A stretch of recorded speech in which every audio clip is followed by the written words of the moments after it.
Sure is. All right, we're live. We're live. We are. So we're not almost live. Whew. We're live. Happy Tuesday, everyone. Welcome to the stream. I'm Kim of Kim Fixes Things. You can find my channel also on YouTube, but at Kim Fixes Things. And I am here with Buff Del Campo, the namesake of the channel you have found. And tonight is our regular, make sure everybody clap for Buff Del Campo. Clap emojis all around. What? Clapping emojis. They got what Mama M3 has Oh, waving I emojis, see. but clapping emojis are I in see. order for the Buff Del Campo. Okay. And we are here just about every Tuesday night live, Magical Studio. We have a green screen so we can show you amazing and interesting visual references. Tonight is that, more of that. And we are always trying to improve our stream. We are always trying to welcome in new guests. This is a community kind of thing. This is not all about us. It would be, honestly, it would get a little boring if it was just about him and me. Because, we're just two people. But as a community, we have a lot of interesting things to talk about and to say. So we're here to invite you into the conversation. Tell us what's going on with you. If you are a content creator of some type, if you have a YouTube channel or an Instagram or something like that, make sure you shout that out. In some places, it's considered very passe. That's uncouth. Don't be trying to advertise.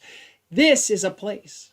Advertise. Tell us about your new stuff. Yeah. Tell us, I just put out a video about this or that. I just got a bunch of views on or likes or whatever. Tell us so we can celebrate with you.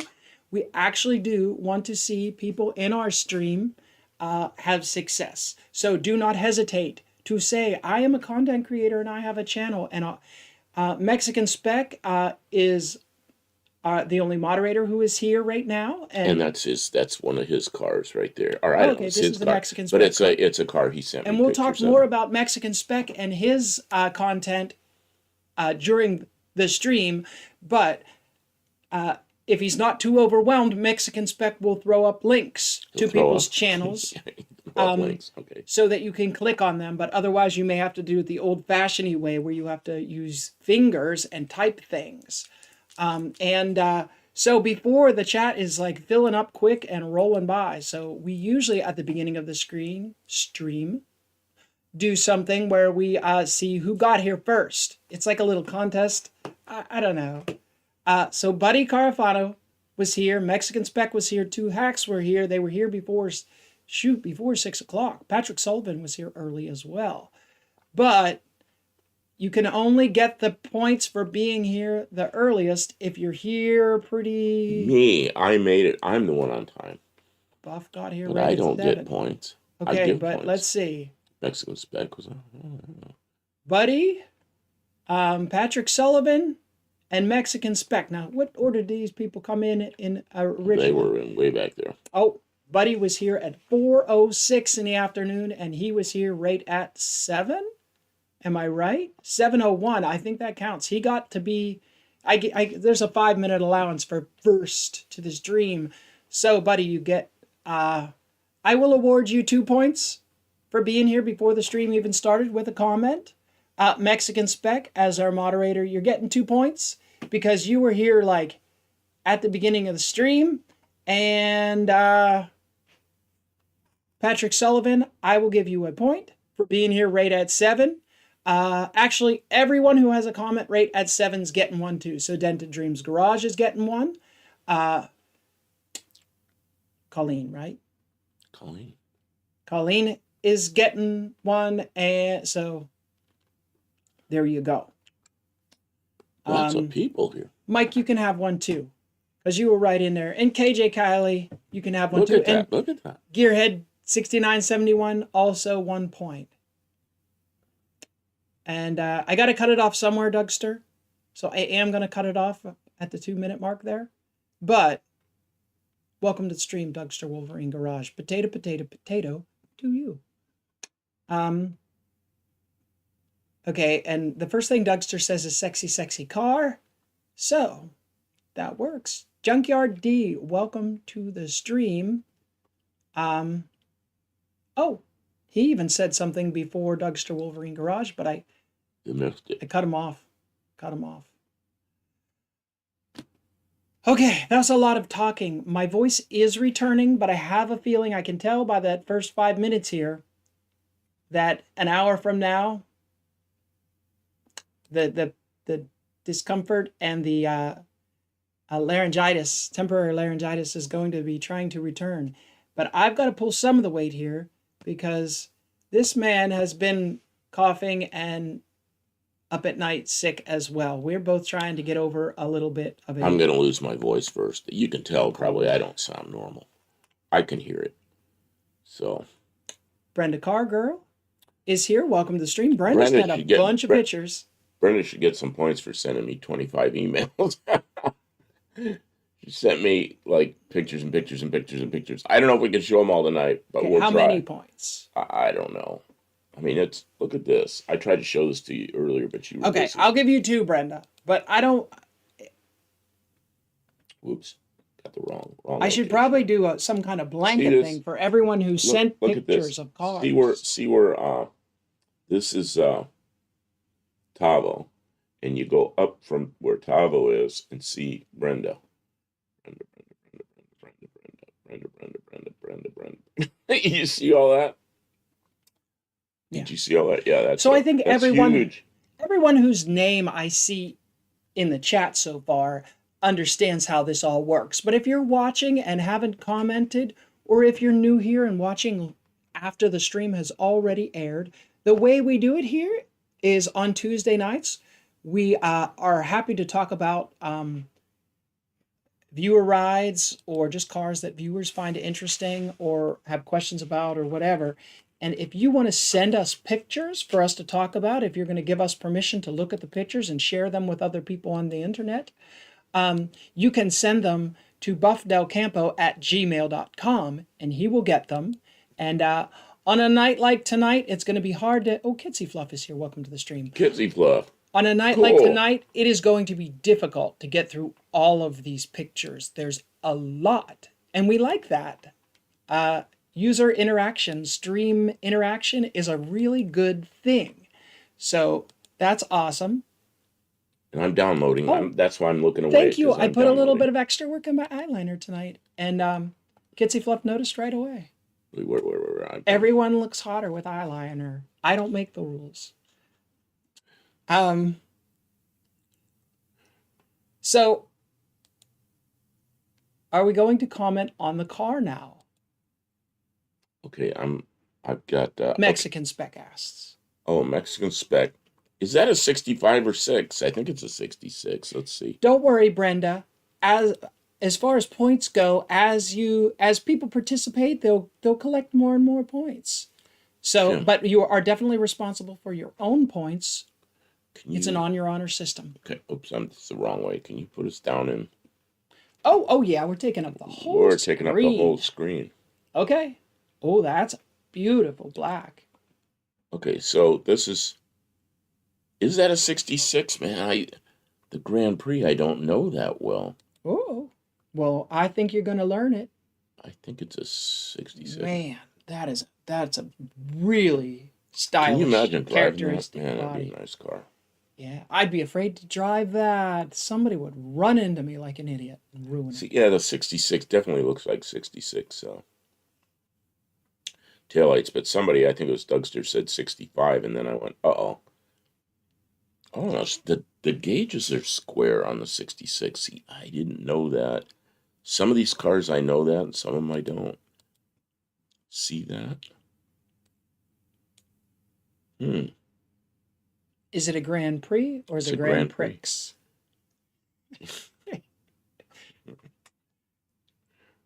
Somebody's always got to say that. I mean, it has an X. The X is silent? Here's my comment. The 66 Grand Prix in black. It's the most beautiful car from the 60s. Oh, the 60s. 65 is a close second. I don't know. I got a thing for 66 Tornados, but this is pretty nice. Yeah, see, that's the car I brought up. Oh, no. I like Mexican Spec's car better. Oh, From the front view, I like it better. A side there's profile, something. too. There's something I like about the 66 Tornado with those little slits above the headlights. I just think it's pretty cool. I didn't say it wasn't pretty cool. I would not kick it out of bed. I'm just saying. Brenda Cargill says Grand Prix for sure. And demonetized. Thanks, Mike. Tommy Hanlon is here, says hello from Dublin. Welcome to the stream, Tommy. Okay, so what I'm going to do is start showing. Tornado. I got a lot of cars here. Okay. Brenda is new to the stream. Everyone, welcome Brenda if you did not meet her yet. And she sent us a bunch of car pictures because she made some pretty bold claims about what she had in her fleet. And we said, really? So she sent and me she a said, lot of yes, pictures. really. So she sent us pictures of all of it. So we didn't think she was full of hooey. And she has some nice ones. So we're going to have to convince her. We're going to have to twist her arm and convince her to make some videos. Okay, so what's this? Of her cars so that we can get a more detailed look at them because there are some pretty nice. So you got to tell us what this is. I mean, it's an engine.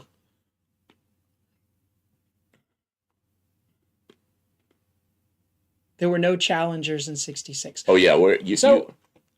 Brenda sent a load of pictures the other night when we were up at the shop.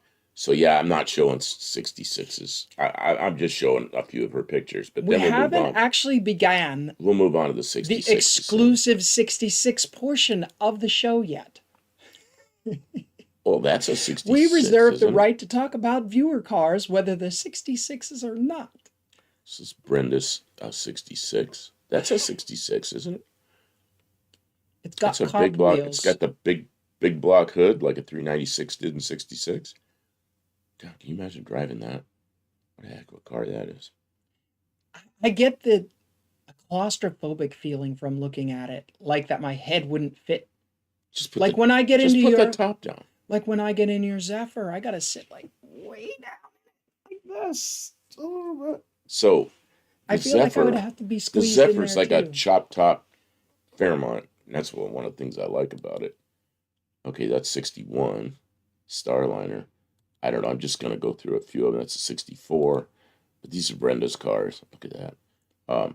So we're not gonna do all of Brenda's cars tonight, but we'll scroll through them here. We thought it would be neat to click through some of them to offer her a welcome since she's new to our group. And another 61, but not a Starliner. Okay, I think that's it. That's that on that bunch. So Mexican Spec didn't like the color of this. I don't know. It was a 66 Tornado, and it was my lead picture to put up tonight, but then Mexican Spec's Grand Prix came up, so I put it up. Okay, somebody else. Who was it? Lars? Is Lars in here tonight?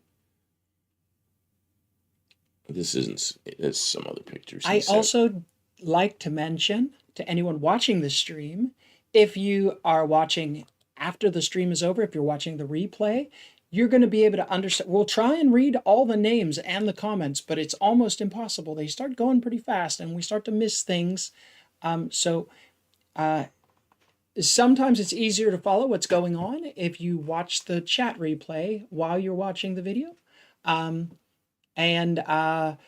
Many of the names of the people who are in our chat are also content creators. So don't be afraid to click on some of those names or type them in and see if they have a channel. And because some of our friends have some really cool projects and are interesting people. And you before you know it, a whole world of different kinds of content will open up to you that otherwise you would only see the mainstream biggest guys like Motor Trend, or who else would they only see, or Vice Grip Garage or something like that.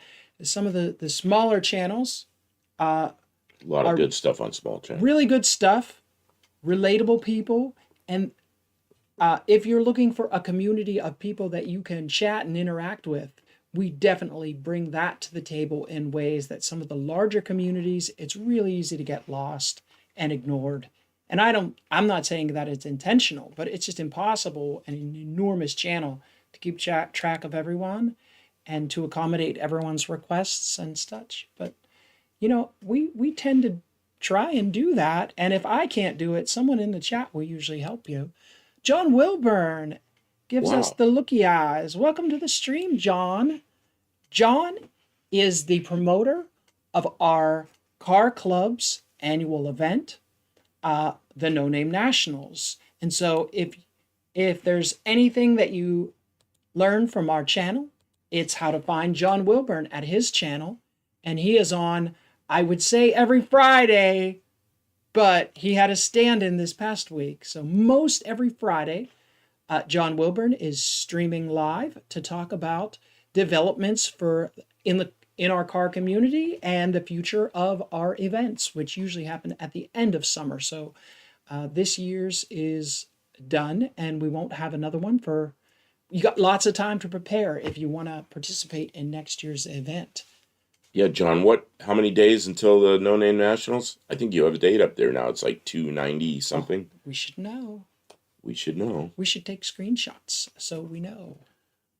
Yeah, and Kim calls it a car club now because people seem to understand that if they're not YouTubers Regular or people. they oh, it's a car club. Okay. Plain people, normal people. I don't know what the right word is, but I'm going to want a wallet-size membership card. I think that we need wallet-size membership cards for No Name Nationals. Let's see what John sent out these can't you get things that are this big and we hang them on the wall. We did finally hang the banner, John Wilburn. We hung the banner. Under 290 days. 289, 3 hours, 43 minutes. Oh, if you can narrow it down to minutes, then what is the John moment that the event actually starts, John? Yeah, if you're down to the minutes, you got to know what minute it starts. Normies don't get it, right? So you have to speak in terms that they can understand. It's a car club, But you do YouTube. Well, like everyone in our car clubs does YouTube. How else would we all know what each other is doing? Car club people don't get our event, yeah. Clubs are for things, people? I don't know. Hey, if you could say it better, John, I'm willing to adjust my verbiage. So far, that's what gives me the best understanding. The nod, a club. Well, those are people that don't have any idea what we're doing. Yeah. And you've said that, and they go, oh. Then they sort of get it. Grease Belly Garage, good evening. I'll warm up my laminate. Oh, a laminator, yeah. So, let's see. I don't actually have a lot of 66 Can we get a National Hot Rod Association?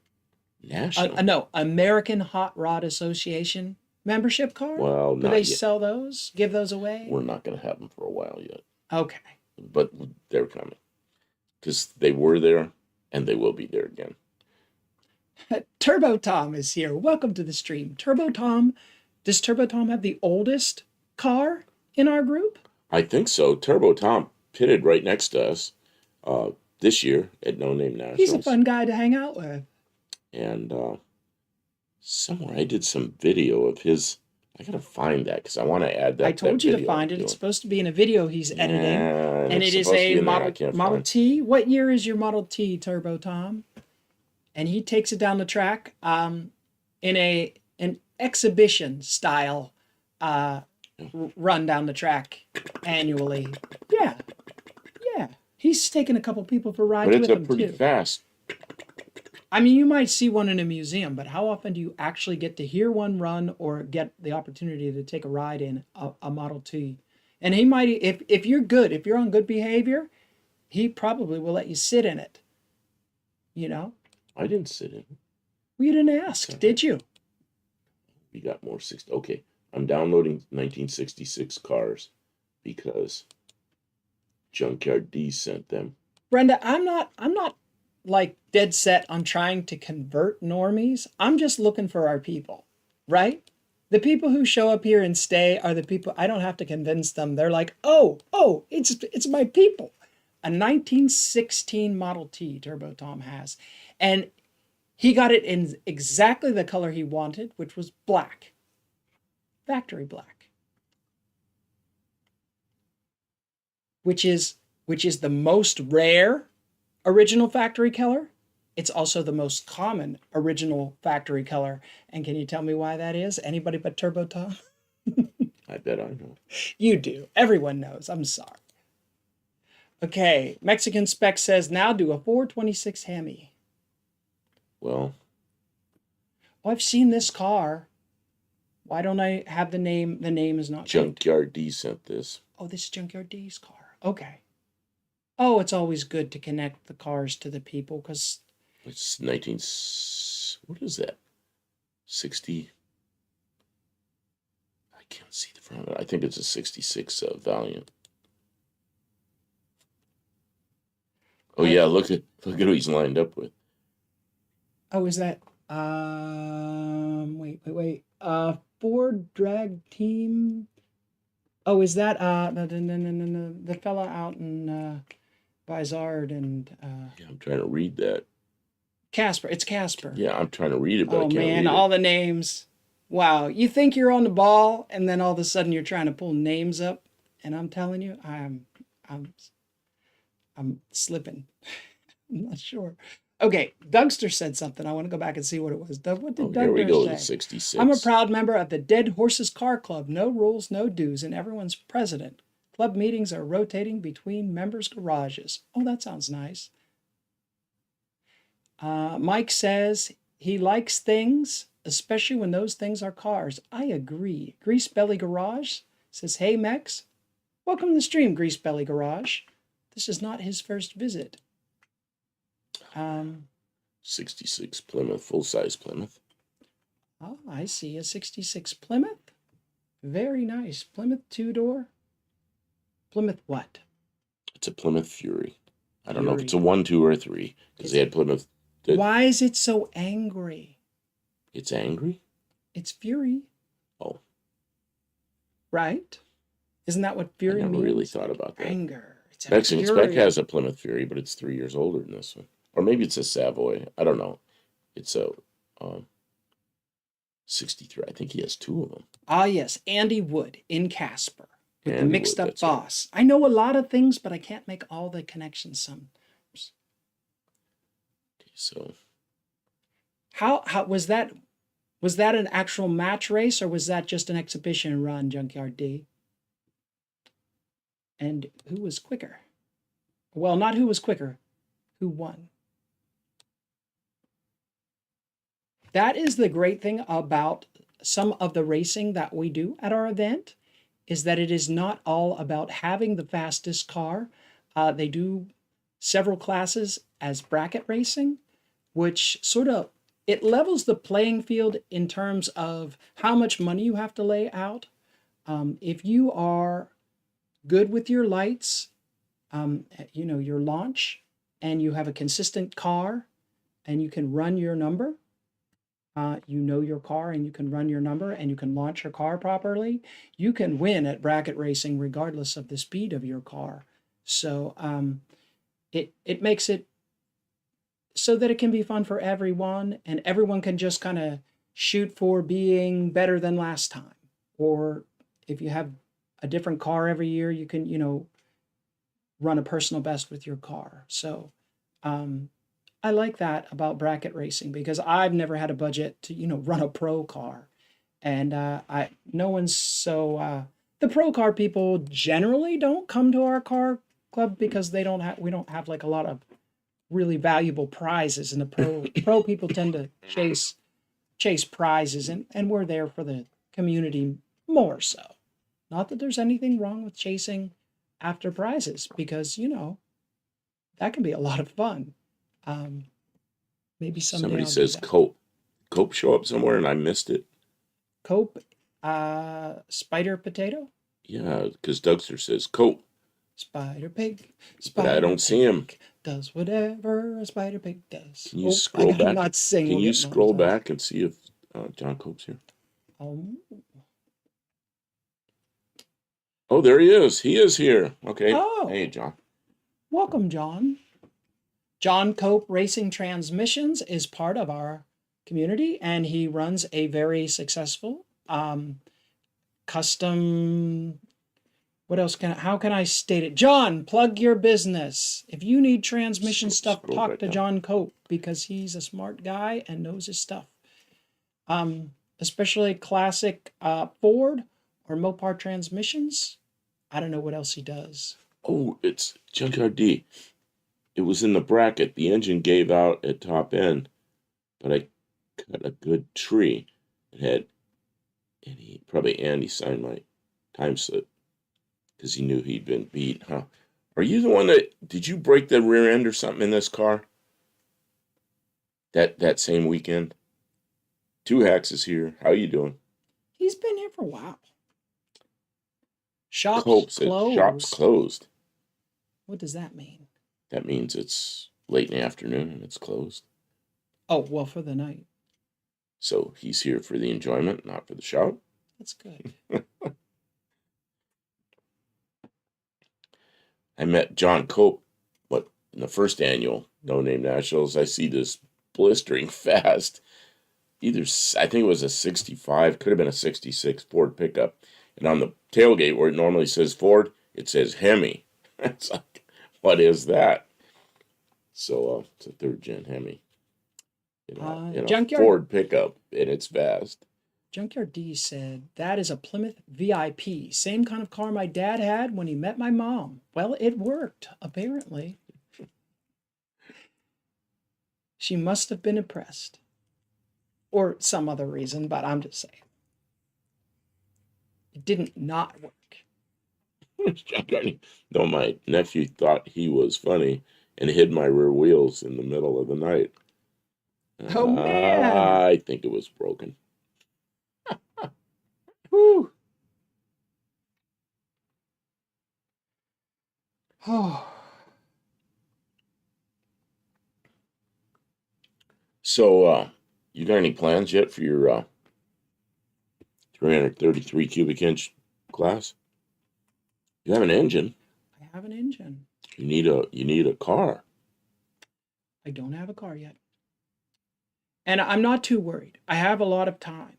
And if I can get I have a lot to do on engines and other cars right now. So I'm just going to keep forging forward. Maybe in the cold of January, someone will cough up a decent body for me.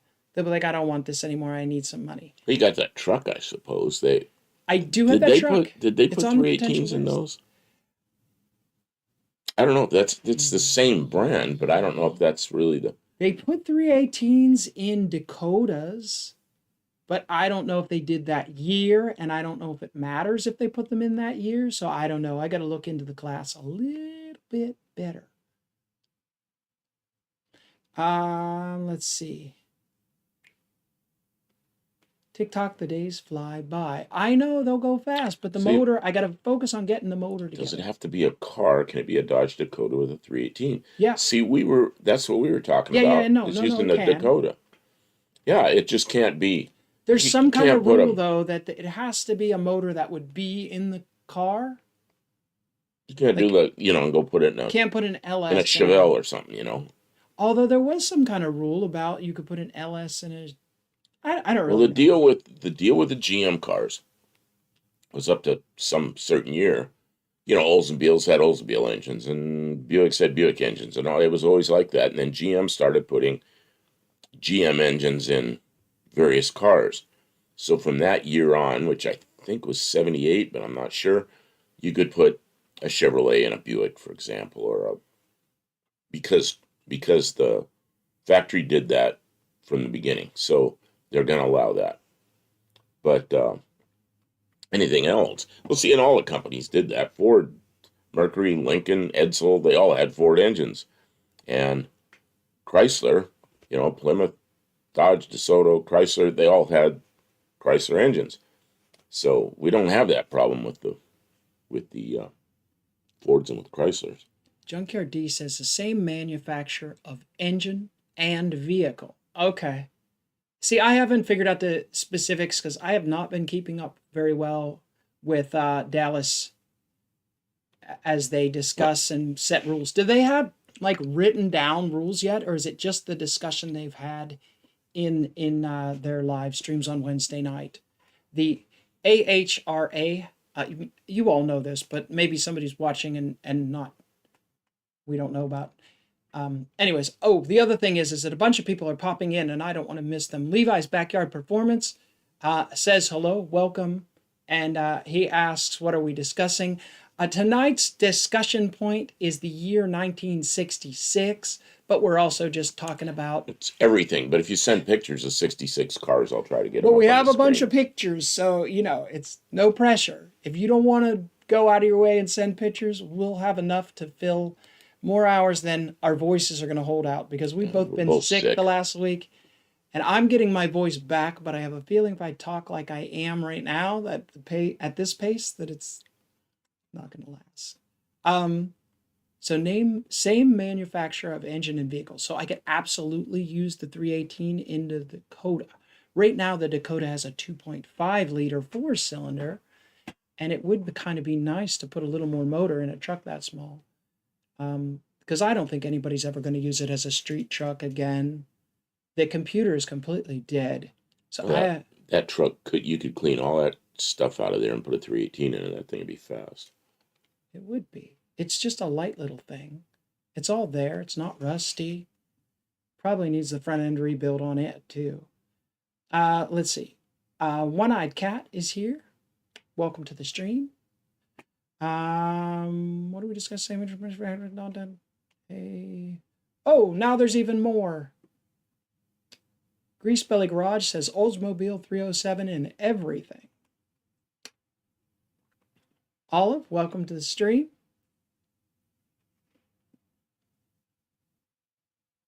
Just to say, a full-size Dodge pickup, early 90s, came with 360s. That's an option. Those trucks could be made light enough for the class.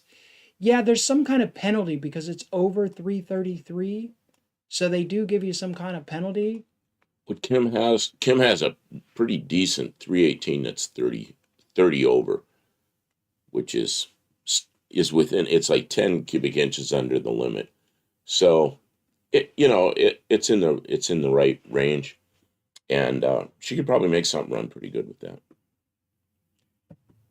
Mike says there's written rules. You get a CD-ROM when you join. Cut it out, Mike. Nobody has a CD. Who has a CD-ROM player in their computer even anymore? It's got to come on a USB stick or an out. Shane is putting them together. He might have the rules tomorrow. Okay, that's great news because Shane is very concise. I know the mini bike rules. He honed them down to a single page. So he's good at that. See, we missed Wednesday night because we were on our way to Texas. Yeah. So we missed that, and then last week they didn't have a right, a live for Thanksgiving. So it's been 2 weeks without seeing Dallas and Shane. Yeah, so we're kind of out of the loop. Yeah, I'm really out of the loop. What's going on? Levi says, I can't help on the 66. We don't have anything like that, sadly. Dad's got a 60 Chevy. First factory 4-wheel drive truck produced from GM. 60 was the first year that was done. I didn't know that. I would never have guessed. I would have thought that GM was making earlier than that. That's cool to know. That's cool that he has it too. So who had I do have a three? 66 vehicle. It's a Dodge Dart. You do. A crew cab Dodge Dart in gold. It is a slant 6. Numbers matching. No, it's not. Not anymore, it's not. No, I threw away the numbers matching block. But it is a slant 6. Shouldn't have done that. Oh my gosh, I destroyed the whole value of the car by getting rid of the numbers matching block. Okay.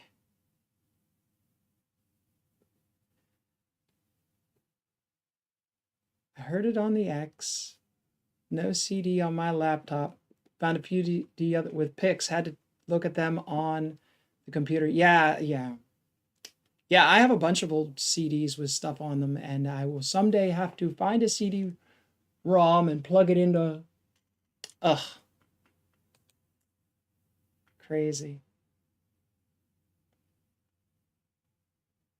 I'm downloading pictures. Oh, while Dougster you're says looking. 59 and down 4x4 trucks were a conversion by a third party. I see. Yeah. I was gonna say of the big three, who had 4-wheel drive, and I'm thinking, Chrysler did. Weren't there Dodge Power Wagons from way back? Uh, I'll before look at it. 60? I mean, not much before So, 1960. I don't know, though. I don't know the early history of the Power Wagon. Honestly, I guess I don't know much of the history of the Power Wagon. Four-wheel drives are definitely not my forte. Somebody can spit it out if they want, but it's a little bit of a deviation from the overall topics of the evening. Um, Levi's Backyard Performance says you could use a Dakota with that cubic inch. Those full-size trucks could be made light enough, like 3,300 roughly, and an engine that made 5 to 600 at the wheels would be competitive. See, I do have a full-size, I have a 1994 Dodge Ram with a 318 in it. It's a Magnum 318. So if I wanted to go to a full-size truck, but the Dakota is an 86 or 87, and sitting next to that full-size Ram, it's just this little bitty thing. It's so precious. So a 318 in that would really scream. So yeah, I want to I want to keep the full-size truck the way it is. I want to use it, be able to use it for hauling. So I think the Dakota is the most likely, unless we find some different body, maybe something collectible but that doesn't have a drive line, and then we can make it, we can bring up its value by putting a drive line in it again. But we'll see. Money is a little bit tight, so bringing new cars into the fleet at this point is a little bit of a it's rough. And I don't really have anything that has any value to trade out to get something back right now. I would, but I don't think anybody wants anything that I got. So, okay.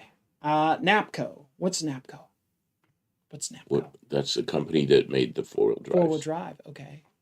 That's a weird shaped 66 mile. Yeah, nobody else sent a 66s, so I'm putting up a few of Brenda's. 38 Racing is here. Welcome to the stream. Hey.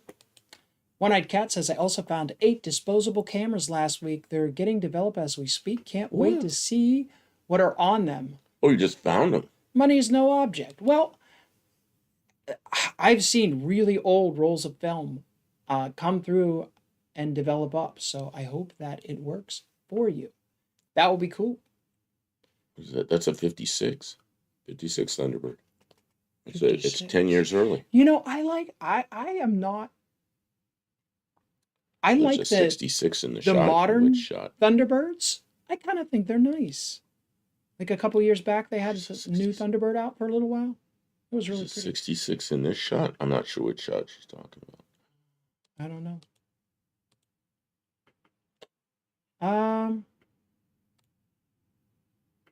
Junkyard D says you can have up to 368.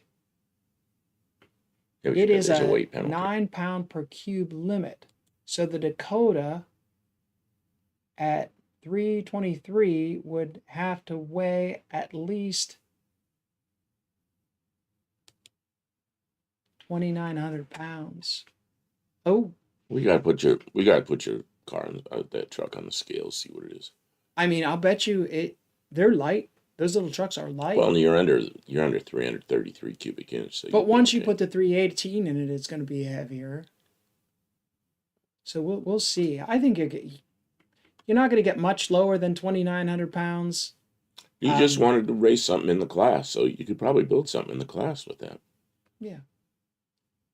And if not, we'll just bring our Slant 6 powered cars and have a great time with them. There will be a class where they're welcome. So, no matter what happens, we're going to be able to have a good time.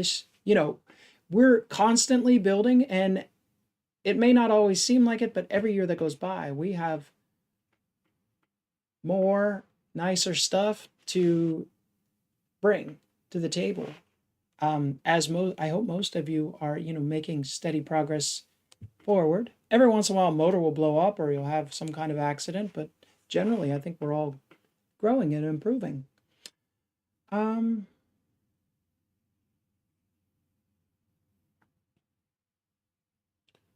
the 1998 model and up was, wait, I missed something.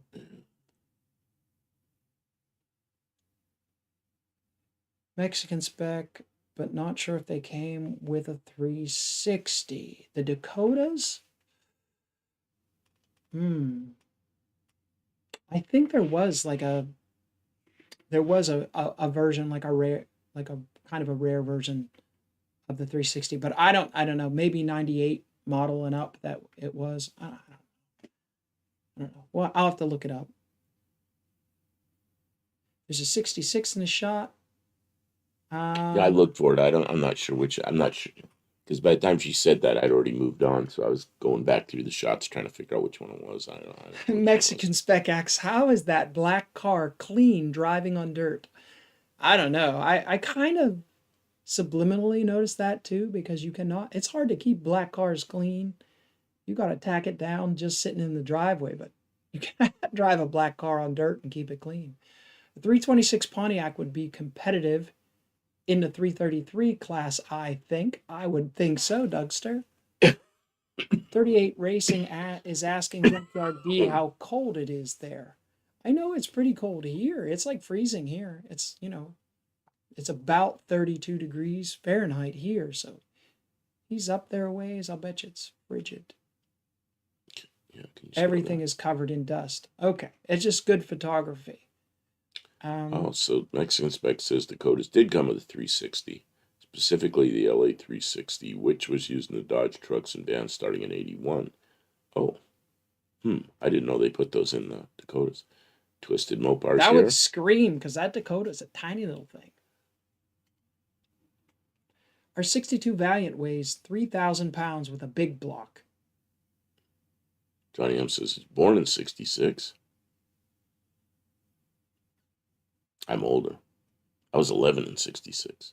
And I remember going and looking at all the new cars. It was just, that was like a magic year for me because it was the first year my parents weren't paying attention. And I just went into town by myself and looked at all the cars and went all crazy. Um,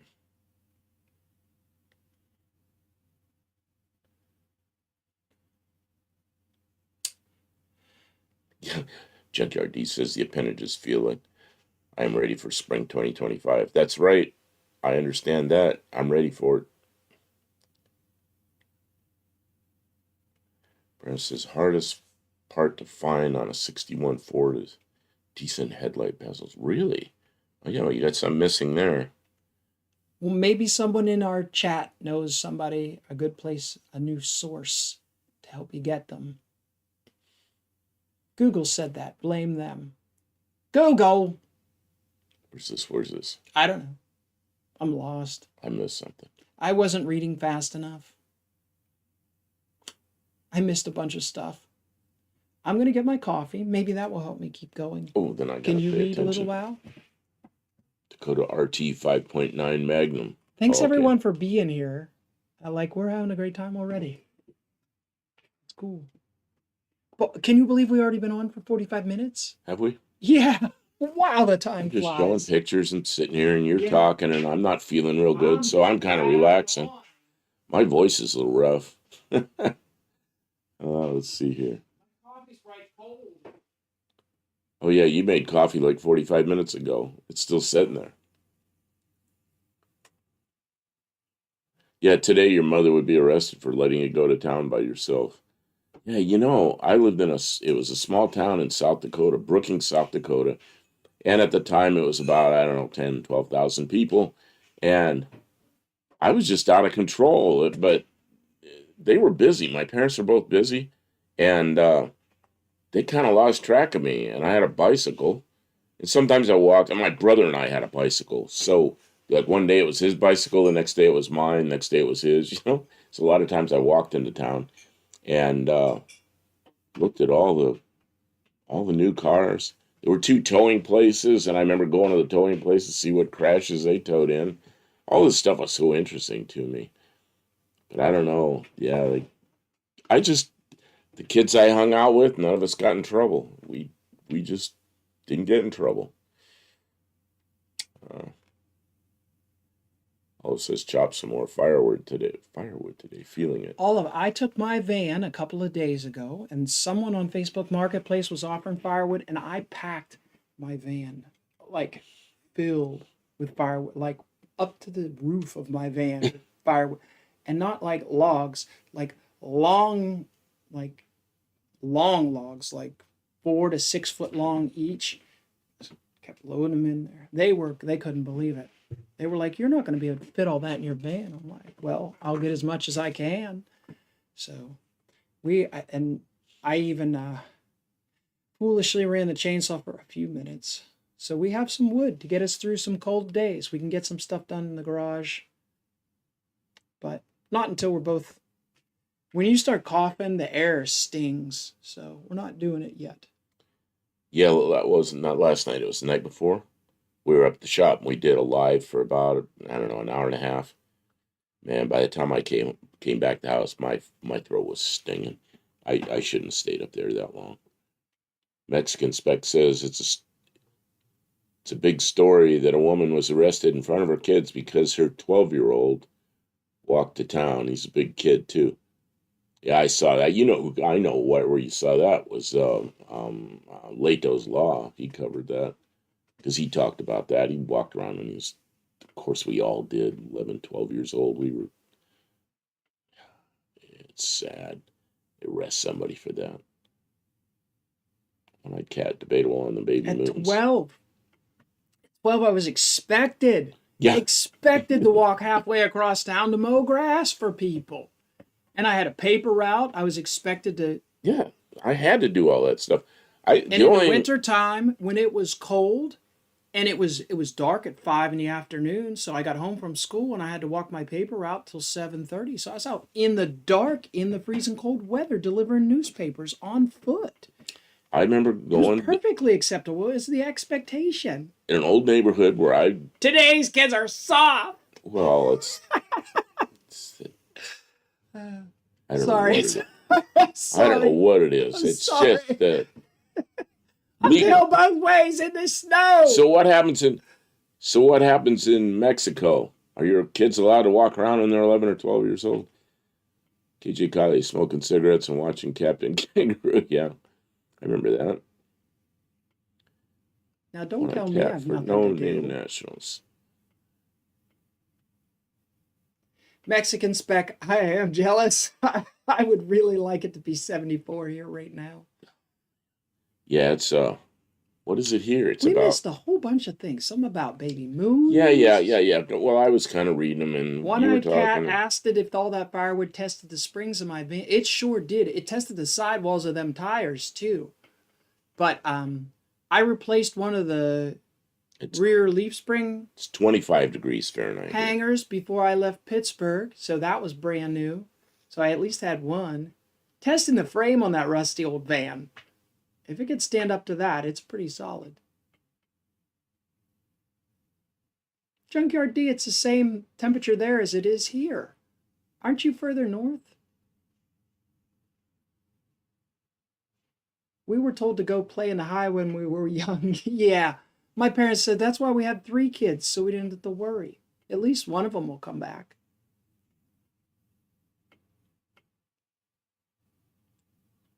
Yeah, it's like -4 here Celsius.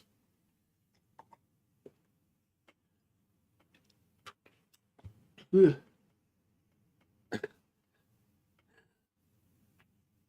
34 there, not even freezing. Yeah, it's 25 here. I can't believe it's 25. Ozan, Ukraine, Turkey. How are you doing? I have a feeling my pressure washer is ruined. Why? Because I didn't, you have to pick it up and shake it out. Oh, and there's ice in there now? What are the chances that there isn't? Did you all drain your pressure washer? Winterize it? I didn't. I did last year, but it's on the porch, and I disconnected the hoses. But if you don't shake the water out of the little piston in there, it'll crack the housing and you're toast.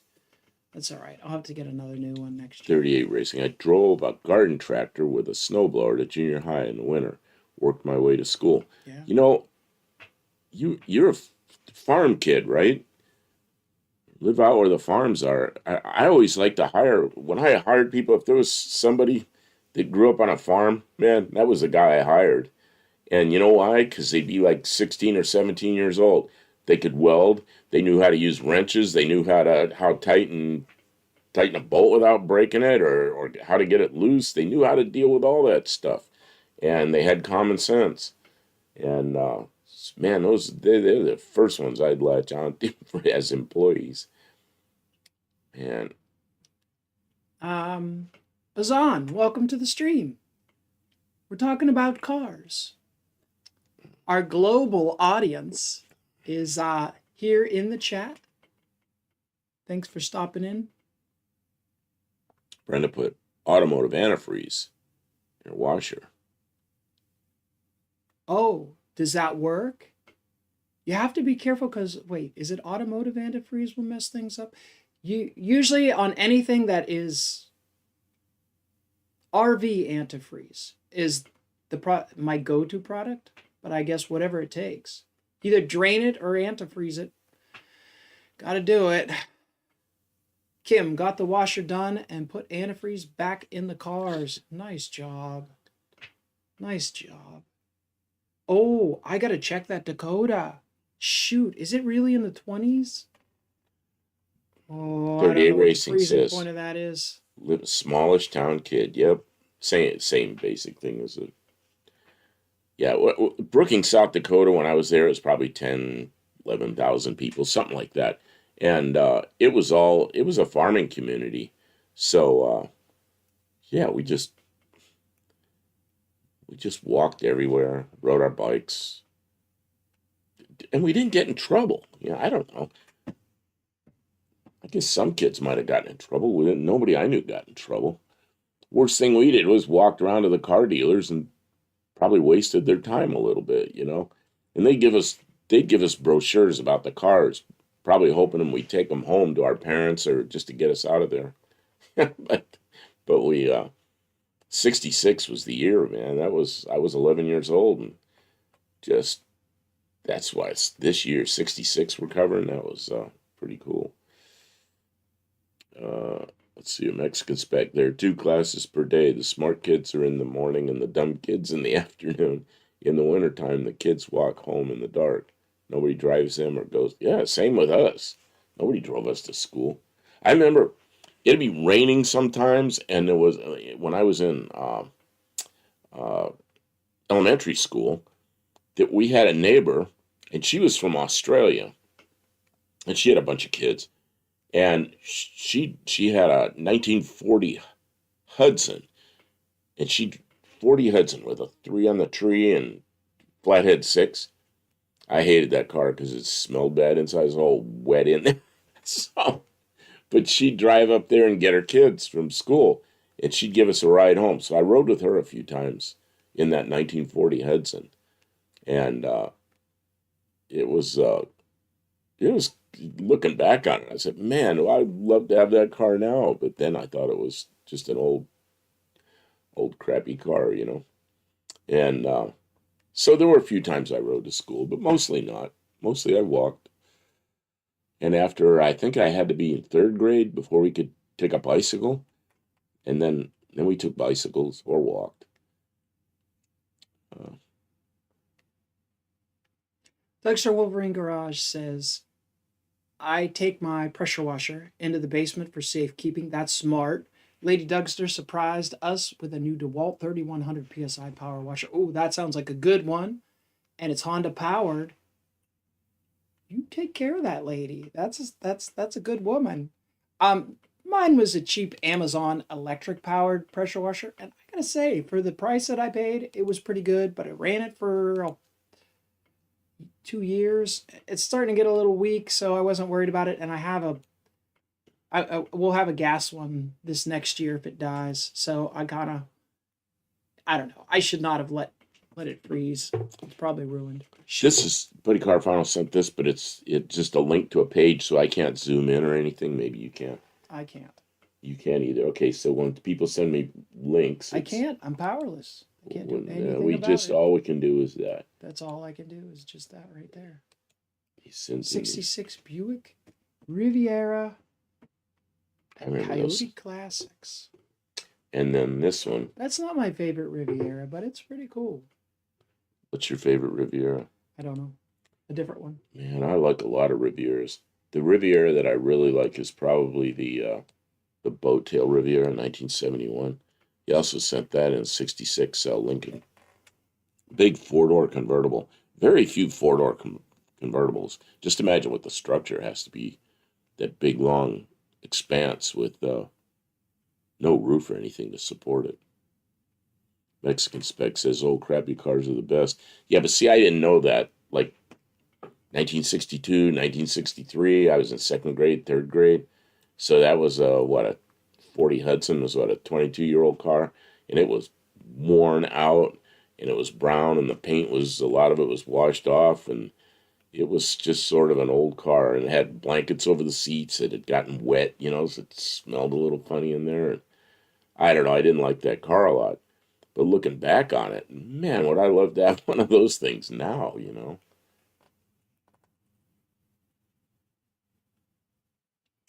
Um, 38 Racing said one brick street in front of the house and a gravel one next to it. Wow, you live way out there. There were brick streets in places near where I grew up, but they were intentionally vintage.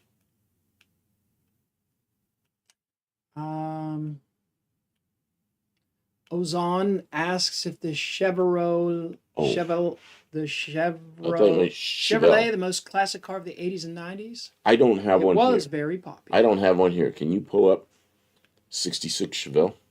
Oh, yeah. Just in like Google, Yep. because we're doing 66 tonight, and I did have a 66 Chevelle. Was 66 the first year for the Chevelle? No, 64 was the first year, but we're doing 66. So, oh, we just have black Don't background. worry, come. There we Bang. go. So Ozan's asking about Chevelles, and because we're kind of doing 66, That there's is a 66 Chevelle. beautiful classic car. Man.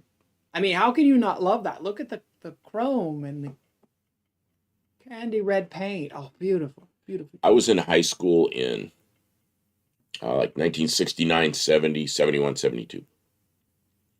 The spoiled rich kids had these.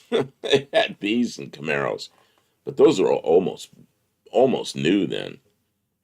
And yeah, the kids that didn't have so much money, most of the kids were Chevy guys. So the kids that were kind of spoiled rich kids had these, and the kids that didn't have a lot of money had 55, 56, and 57 Chevys, because that was an old car then, and they weren't worth anywhere near as much money. So now, a 55 through 7 Chevys, like, that's worth a fortune. Let's see, Mexicans. I'm lost. My friend Wild Bill has a navy black 66 Continental 4-door. Mexican Spec. Later on, I bought a 67 Continental 4-door. Car did not like you. The car didn't like you. I says you could say that. I was on, most of the kids wanted Chevelles, started costing pretty good money. Yeah, they did nothing but go up in value. And Ozan wants to know, Kim, which luxury car is your favorite? I have to think about that because luxury cars were not my interest. There's luxury cars that are big, like Lincolns and Cadillacs and Rolls and things like that. But there's other cars that I think of like personal luxury cars, like a Monte Carlo. And I really like a 1971 or 2 or 3 or 70, 71 or 72 Monte Carlo, which is considered a personal luxury car. I'm going to look for 1966 luxury cars. Okay, see what you've got there. Like an Imperial or something. I don't know. What is there now? What's this? What are we doing? Oh yeah, Dougster, ain't they fun? What did I miss? something from Dougster that must have been I fun. don't know. You're talking a lot and not I reading missed as it. fast. I missed whatever it was. You really got to read fast around Oh, here. Cam, I'm not that sharp. Guys, you'll have to forgive us. I'm sick, and I'm Everything's just moving the faster only for us reason right now the than it only reason normally would. the only reason I'm doing this well is because I took a Tylenol and I took 2 aspirin before I came on here, and I got cough drops in my mouth. Rostatin. Uh, what is that?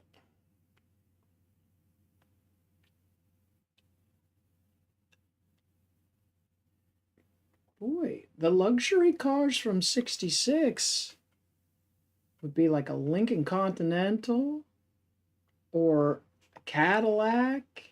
How about an Imperial? 60, yeah, that's what Dougster says, 66 Imperial. Oh, I remember 66 when all the 66s came out late in September, like the last week in September. We were down there, and a next door neighbor, he and I were down there looking at all the cars. About 2 months later, it was probably into December, the Charger came out, the first year Charger, that big old fastback, and we just that was the car. It was nothing else looked that crazy.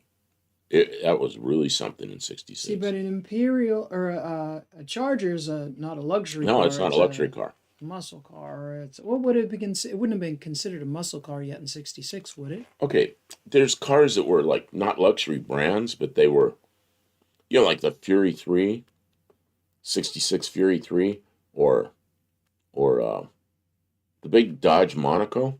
I think the Dodge Monaco in '66 was, I don't know, it's a luxury car, but it's not a little hot rod either. I don't know. Was there any foreign luxury cars in '66 worth talking about? Oh man, well, probably Mercedes, but that wasn't a big thing yet. What year did BMWs come? BMWs were the 1600s and the 2002s, somewhere around 1970.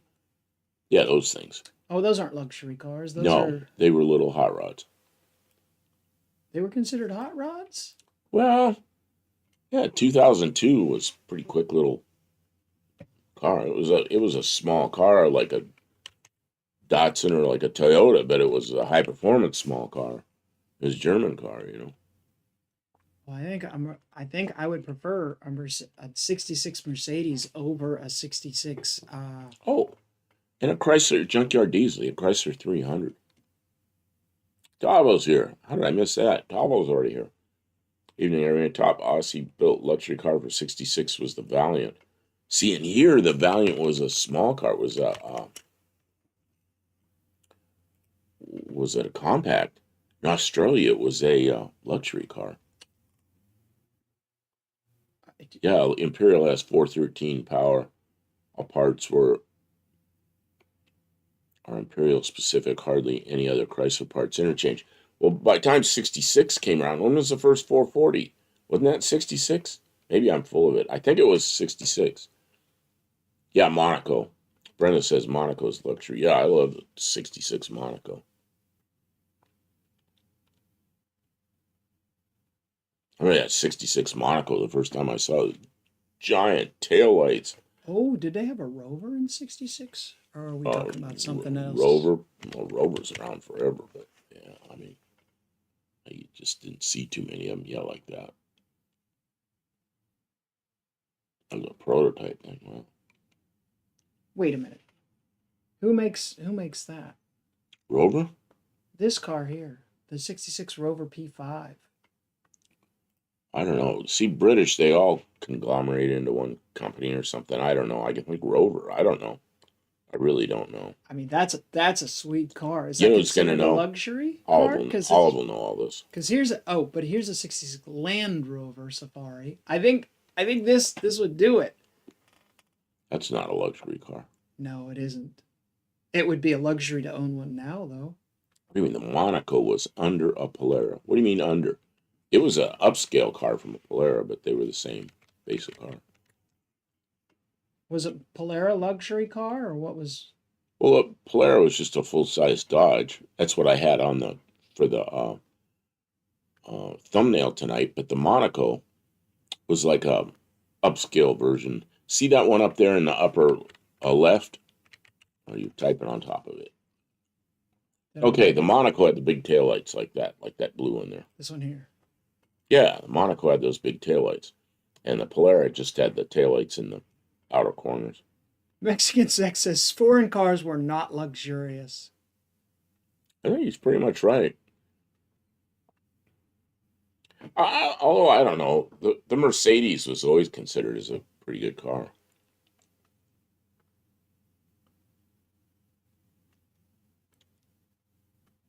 Polara was not top of the line. Top of the line was Monaco. See, there's a Monaco right there with the taillights like that. Look up a Polara. Okay. Same thing, 66 Dodge Polara.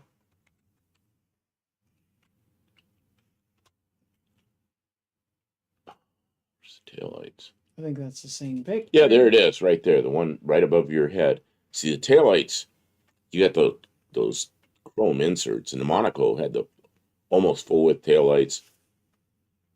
The Monaco was a more expensive car.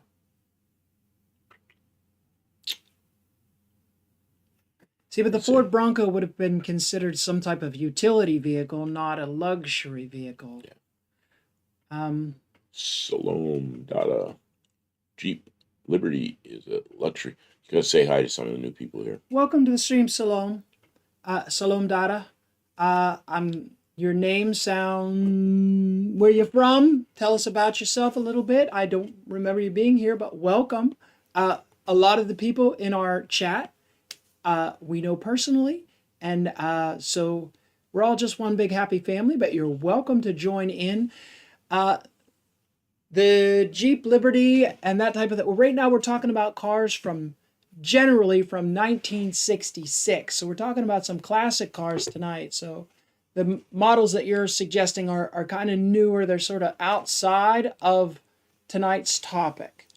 But you're still welcome to join in, and we appreciate your participation. Buddy Carfano just sent this. What did he send? The picture I have on my screen. Oh, I didn't see your stream. Okay, let's see. I gotta find my mouse. Gotta find your mouse.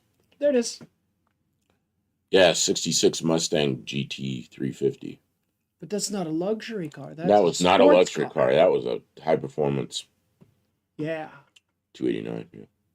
Even the Mercedes in 66 was not luxurious as Americans define that. It wasn't. It was a high-end car. Or was that a what's a even higher up than a Mercedes? The cars that only like the very wealthy Arabs ended up with, basically. Oh, you mean like the British Oh, I'm so dumb. what do you call that thing? A Rolls Royce? Rolls Royce. Yeah. Every once in a while I'll see one and I'm like, oh, that's so cool. But I don't think you can get parts for them. And I think if you bring your Rolls Royce to the shop, I think they just, they demand Bitcoin payments right now before they'll even touch it. Day after day. Good evening, Pontiac Bonneville. Yeah, 66 Bonneville is a pretty nice car. I don't know. When I was young, then I would have considered the Bonneville to be a luxury car. When I was a kid, my grandmother, there was a garage on her property that didn't belong to her. And in that garage, when we snuck in there was a 53 Kaiser Manhattan with giant 19,000 original miles and a 65 Pontiac Bonneville two-door with leather interior. It was a 6-cylinder car, though. But that was my first exposure to classic cars, was looking at those. We'd look at them. We'd polish a spot on the paint and go, ooh. Because there was no other cars like that around, because we lived in the Rust Belt and all the old cars were gone or hidden away. Tavo. We did get the Plymouth Fury down here as the top of the range, but they were imported CKD. I don't know what CKD is. And then it was a Yank tank. It's for Yankees. It's a Yank tank. Oh, because it's a tank. It's Rebadged huge. as a Dodge Phoenix. Yeah, Dodge used the name Phoenix back in the early 60s. Oh, that's pretty funny. A Yank tank. It's a 66. Yeah, Rolls-Royce doesn't break down. It fails to proceed. My uncle's a Cadillac man. The dealer he used also sold Mercedes. He tried one and said it was noisy and hard riding. He didn't like it. Cadillacs back then were big cushy cars. Pretty nice. What was the first year for the Mercury Marquis? 1969? See, I'm not sure. 66, this is not my favorite style of Cadillac, I gotta say. Well, I remember those, and I you wouldn't can go tell looking it's 66. for one of these. Yeah, see, and I know all the details. The 66 had that divider down through the taillight. Oh, wait, and, let me bring it up, people. I'm sorry. Okay, I'm sorry. Yeah. Had the little Okay. had the divider down between the taillight. See, and I know 66s real well. And then it was painted. The front fender color was painted between the headlights, which no other Cadillacs did that. 65 weren't like that, and then after 65, it was chrome in there. But they had that painted. It was actually part of the fender there between the two headlights. X-Inspect says 68, so I'm thinking that was the first year for the Mercury Marquis.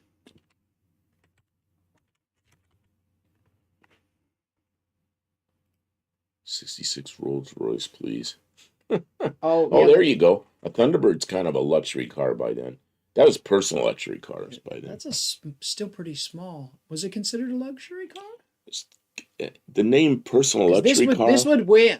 This would win if this was. Those But I are- kind of think it's like an intermediate. It's like a mid-sized car. I drove those things. They felt like a tank when you were in them. Yeah. They felt big. There's one of these for sale around here They somewhere. didn't feel like they looked like a sports car. They did not feel like a sports car. It's a very affordable price, but I think the condition is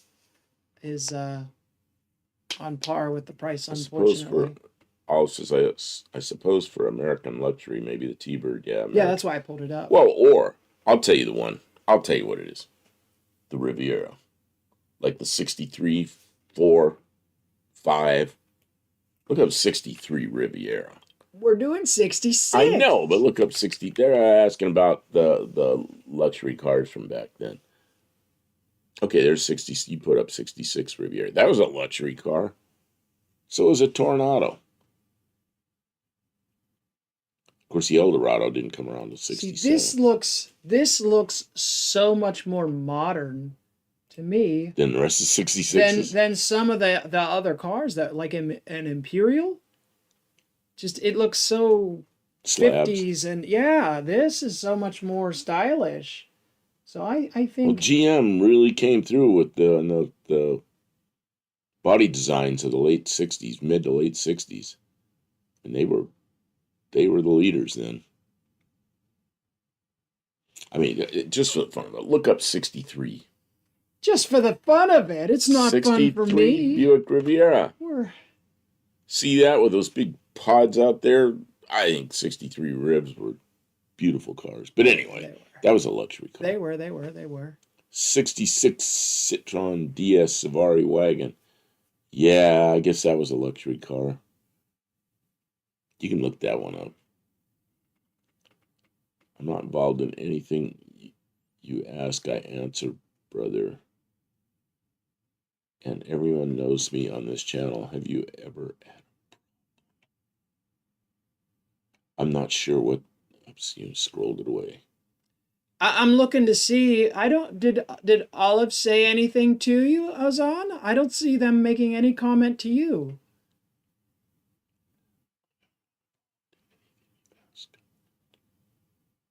I think you're okay. Yeah, I'm not sure what all that means.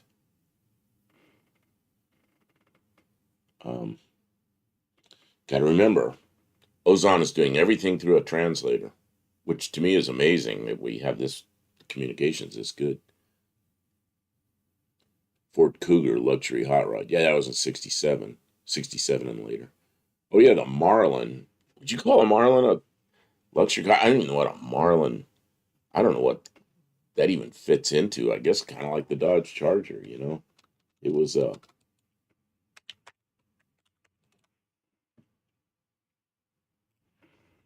Oh, I'm in 63. I'm sorry. No, that I did that it to brought you. up a rifle instead of. I did that to you. No. That's good.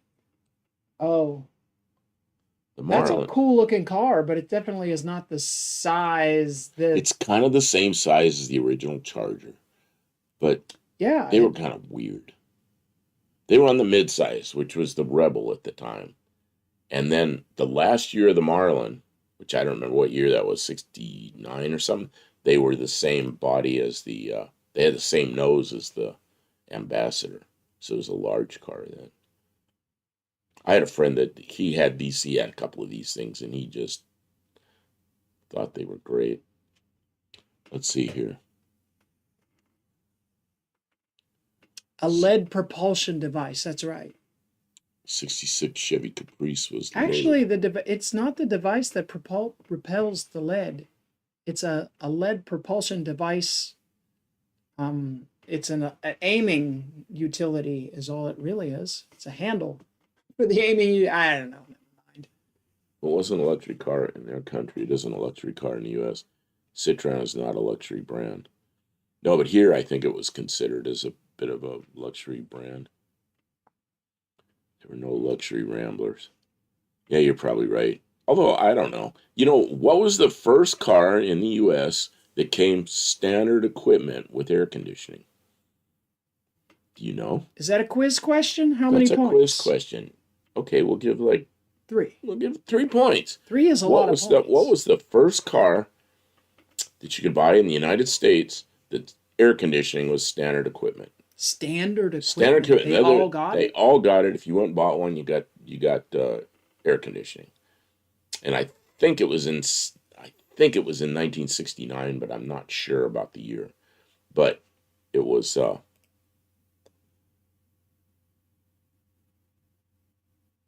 Italo says the Rebel and the Matador were luxury down there. It was not Packard. It was way after that. Yep, AMC Ambassador. Lester LeSabre got it. Congratulations, Lester Saber. Mexican Spec sort of got it. He said standard was the AMC. Lester has been really quiet too, but he knew the answer. He knew the answer. Congratulations. Air does not a luxury car maker. It doesn't. No, but it was just. I remember. Can you really call yourself a luxury car without air conditioning? I remember when that happened. It was like, man, standard equipment, air conditioning. That was at the time was really something, you know. Okay. What year was that? I think it was 69, but I'm not sure. Okay. Buddy Car Final put up this 66 Caprice. Okay. So we could at least flash that up there for a minute. Yeah. We're trying to do it all. Yeah, I know we're trying to do it all. Let's do so it. That whoa, this is the completely wrong screen. Let's try this. So, there we go. That's so the 66 Caprice was the luxury end of the full-size Chevrolet. Was that like the first year for the Caprice? 66, I believe so. Yes. See, the full-size Chevrolet, there was the Biscayne, which was low trim level. Then there was a Bel Air, which is in the middle. The Impala, which used to be the highest. Then when the Caprice came along, it was the highest. So I suppose it's kind of a luxury brand or luxury trim level. John Johans, 68 AMC Rebel, 68 AMC Ambassador. Those means greater than. So the Rebel was, I think he's just pointing, but I'm not sure. Yeah, the 68 AMC Ambassador. It may have been the 68, I'm not sure. Is that Johan or Johan? See, there was a company that made model cars that was Johan, spelled just like that, and he pronounced it Johan, but a lot of people thought it was Johan, but it wasn't. It was Johan. So I don't know. John, good to have you here. Is Kim a Cadillac sold in Alaska with a double heater and no air is still a luxury car? Also, so how could I forget the Studebaker Golden Hawk? Towel says bucket seats, carpet, and a radio made luxury car here in '66. Mexican Spec says that was a more loaded car. But I'm not sure it's a luxury car. That friend. Okay, goes on, says that friend said he was a child and said, I'm not married if he came. I got this. Okay, I don't know what's going on. Ozan, we're not seeing any negative comments about you from anyone that we can see in the chat, and we can see all of the chat. So I'm not sure what you're seeing, but no one here is against you. You're not causing any problems. And if we see any chats from anyone that are being negative towards you, we will remove them, because I haven't seen you do anything that makes you deserve being mistreated. No, we like having you here. Yeah, we'll look into it, but I don't see anything. There are no messages that are negative against you. So yeah. I'm not sure. Oh yeah, and Mexican Spec says I'm not sure where the miscommunication is. Olive is a woman, if that makes any difference. Yeah, Yes. Olive's a woman. She's a car kind of person, and she does woodwork and that kind of thing. Brenda Carter, 66 Mercury Montclair. Oh, you could take mine down. I like what you're doing over there better. What am I doing? Well, take the Mercury Montclair. Brenda Cargill, silent or hard J? Yeah, Johan or Johan. Okay. We were looking up 66 Mercury Montclair. Oh, how do I do that one? Let me see. Yeah, I thought you I got it now. fell asleep at the switch there. I did. I was trying to figure out what was going on. I don't understand, and I'm just trying to. Because Brenda Cargill. No, I see it now. I see. You see what happened there. I got it now. Well, that's a pretty nice car. Yeah, the 66 is the one with the swoop back on the top. That one right above my head. Oh, and also the one above, both of them above my head. The one with the reverse window, the breezeway, because that breezeway cranked down inside, or his electric window went down in there and allowed air to flow. Supposed to flow out the back, but my experience with those things is mostly exhaust went in. Oh, wonderful. But as long as you had the vent windows or the vents open, blowing air pretty good, and leave that window open just a little bit, it worked really well.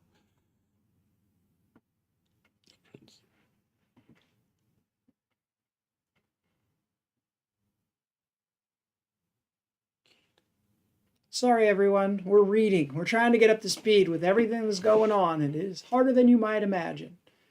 If you've never streamed, you don't know how tough it is when there's a big screen of text just rolling on by. Well, gas stations. Look up Phillips 66 new station. This design was unveiled. Oh, really? Mexican Spec says, I'm a breezeway guy. I have quite a few of them. Do you ever have exhaust come up through there? Oh, yeah, Mercury Turnpike Cruiser, but that's like way before 66. That's 57 and 58. Breezeway is foreign inspired for sure. Yeah, I don't know. They started doing that. Mercury started doing that, what, in 57? Or maybe it's on the Lincolns, 50. Those big Lincolns with the giant fins. And then Mercury ended up carrying it on for quite a few years. Up through 66, I think. There you go. That's automotive adjacent for sure. New look post-war service stations. Here's the same design, but in color. What about the Hemi under glass, 66? Yeah, there was a thing. Oh, you'll see these buildings, these little Century service station. You'll see a bunch of those buildings. There's some of them up in Pittsburgh. They're still around? The buildings are. They're not Oh, service they're not stations gas anymore, stations but they're anymore. still, because they were on the main corner downtown, and in some places they're still there. Small towns where they haven't torn them down. Is a Batmobile luxury? No. Batmobile was a Oh, movie car. I was watching, and do you know that classic Batman, the first year that debuted in 1966, It sure did. with 66. what was that, Adam West? I know a little stuff. I can't pull my friends' names up, but I can know Adam West. I don't know what that's about. What did Carvana send us? A Porsche? A Porsche. Oh, I like 66 911. Porsches. Let's see what it looks like. I can't see your screen right now. That's a I'm not much, 66. yeah, I'm not much of a Porsche person, but I don't really like driving those. They're okay. I've never driven one. I always wanted one. I always I wanted a 911 when I was young. I like a lot of people like the 911s, but I like the 914s, and the Porsche fanatics don't like 914s because in Europe they have Volkswagen written on them. But I really like those things. What's this one? Oh, here we go. 66 Comet. I like 66 Comets too. I gotta get out of the way. I really like that. Yeah, that's might be one of my favorite tonight out of the 66 batch. Although the Chevy um, is pretty phenomenal. Man, was the Mura came out in 66? It could have been. Look up You? 66 Mura. Oh, okay.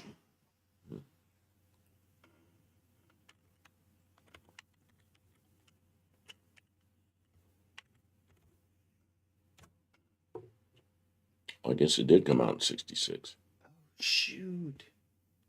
Now look at some of the cars that we looked at earlier tonight, and then you compare that. Can you imagine being on the road with all those and seeing one of these drive by? Oh, man.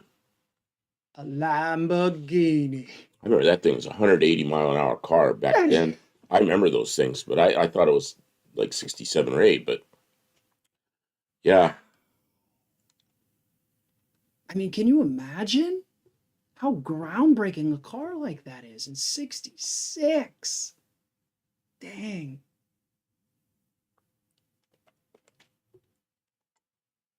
"38 Racing says, I like the looks of a 66 Vet, but I sure don't want one. Really? Yeah, there's that. You know what I sure mean? like that. I love CT Corvettes. The care and feeding of some of these cars is less than like, what was that one car that you tried to buy and you realized how much the insurance was going to cost, and you were like, never mind. No, thank you, I'll pass. I had a Corvette. It was an 87 Corvette. And I was going to buy, it was an '02 or an '03 Aston Martin. I can't think what they called that thing. It was an Aston Martin anyway. It was really clean, didn't have a lot of miles on it. I could afford the car because it was a good deal. But the insurance was like 10 times what my Corvette was. I mean, the insurance was a deal breaker. You look up, oh, you're going to look up 66 Aston Martin? Yeah, that's like James Bond. Jeff mentioned that. That is a oh, yeah, sweet okay. ride. James Bond. Oh, I didn't see. They're talking about Aston Martins already. Yeah, that Aston Is Martin. that considered a high performance car? What kind of motor's in an Aston Martin like that? I don't know what was in them in 66. I mean, in England, it was certainly a high performance car. You remember the original James Bond with all the guns and choppers that came out from the wheels and ejection seats or whatever they had? Oh, Mostly I don't fit in Corvettes, okay. Care and feeding is a real thing. Darn right. You don't have to have too many cars before you realize that, oh man, care and feeding on multiple vehicles is, well, multiple. It's like having children. People think, well, it doesn't eat, so it doesn't, but you know, if the tires, I've got cars out there right now, the tires are trying to rot into the ground. You have to keep them rolling or else they rot. Lot rot is a thing. Bane of my existence right now is lot rot. I'm looking up Jeep Super Wagoneer. I've never heard of a Super Walmart. I mean, a Super Walmart? That's That's a thing I used to say. I thought I was really. I said, I never been to a super Walmart.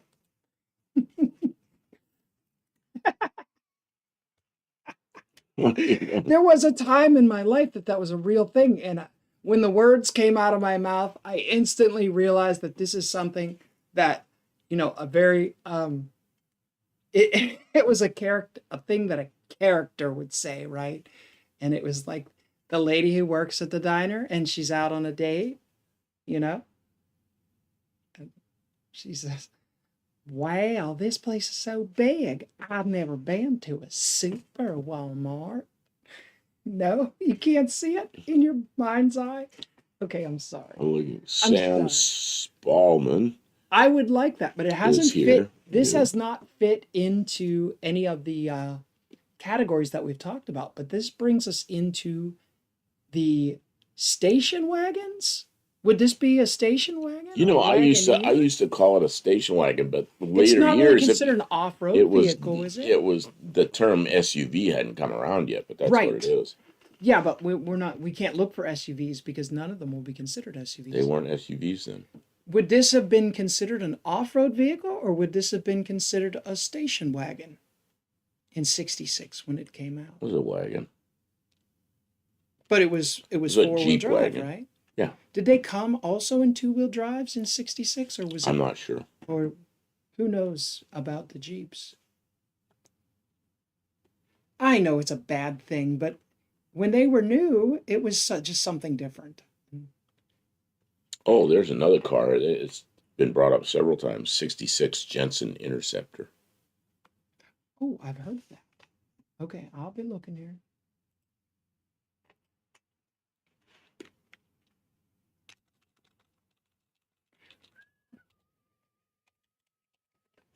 Oh, I was doing good. Jetson Interceptor. Jensen. I'm teasing. Who made the Jensen Interceptor? Jensen. But it had a 440 Chrysler. I guess some had 383s, but So they had what? 440s. Tell me about Jensen. It's a British car. British car And it's with kind a of, it's 440 in it? kind A of, 440 in it? Did you say yeah, they used Chrysler running gear. a 440? Yeah. And it was not a, How'd they get it under that hood? look, find a picture. Jensen Interceptor, 440 engine, something like that. Maybe there'll be a picture one. That's how they got under the hood. Good Lord. Yeah, I worked on a few of those. It must be touching the ground underneath the hood of the car. My mom's well, yeah, I guess it is a station wagon. Okay, Ozlan, got some kind of translation problem here.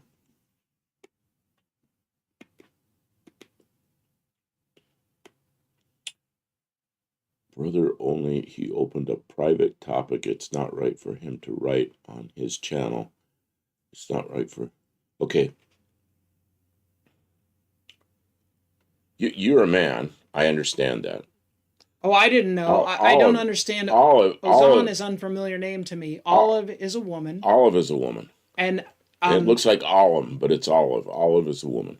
And I don't know what happened if there. you don't want messages from them, I'm pretty sure you can there's a block feature so that they can not send you any more messages. Yeah, and Olive's confused by it too. So I don't know what happened there, but people like you here. Oh, and then Mexican Spec was pointed out, that Olive is a woman. So something is being lost in translation. Translation, there's some. And I don't know how anyone can private message you in YouTube. I don't even. We don't do private messages, so I don't know how that happened. I'm sorry. I don't want this to be a negative experience for anyone. I don't know how to fix it though. No, you're welcome here, and I think it's amazing that you can participate in this with a translator. It's pretty good. And unfortunately, we do have to move on. We can't persist on it. Just use the block feature of whatever message system is being used and just make it stop because we don't want any trouble. 66 Bizzarini 5300J. I've never heard GT. of a 5300 GT. Um, Mm-hmm. I have, and I don't remember what it looks like. See, Two Hacks knows everything. Two Hacks knows the special stuff.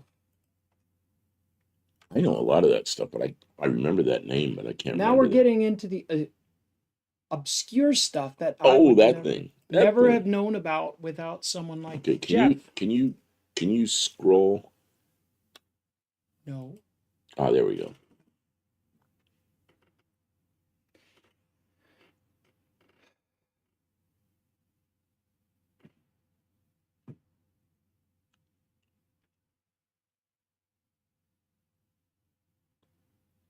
Jetson Interceptor FF, which used a Ferguson four-wheel drive system. I don't even know about that. Sam Spallman, yes, Jensen Motors used Chrysler V8s, B and RB V8s. Yeah, I think some of them did have 383s in them. But I know every one of them I ever saw that I worked on had 440s in them, which is just amazing giant engine in that car. Yeah, look at that. Bizzarini. Wow. Okay. Where did that originate? That car? Like, is Jeff, where is it? Bizzarini the Is car it company, or is that is just the it name of the car? is it Italy? I'm not sure. Italian car or something? Oh, maybe I should go to the Wikipedia page about it and we'll find out. There's the Wikipedia page. Let's see. Oh. They want our money. Darn it. We're not doing that right now. I did give them money. I have given them money, so they should stop putting that up. Designed by an ex-Ferrari engineer. Assembling is in Italy. It is an Italian supercar. Front mid-engine rear-wheel drive, powered by a 327 Chevy small block. Oh, I bet that was fun. I'll bet it was. All right. And Very nice a suggestion. couple other cars go up here. 66 Avanti, which I think the Avanti was pretty much done before that. And then after that became Avanti Motors. And they put Chevrolets in them after it was Avanti Motors. But Avanti was like 62, 3, 4 in there. And then the Ford GT40 was 1966. They actually have a 66 Avanti. It could be. I want to say that it was a car. It was a really fast car too, wasn't it? Well, the original ones were they had 289 Studebaker, a supercharged, and Andy Granatelli went 171 miles an hour in it at Bonneville. Basically a stock car. Wow.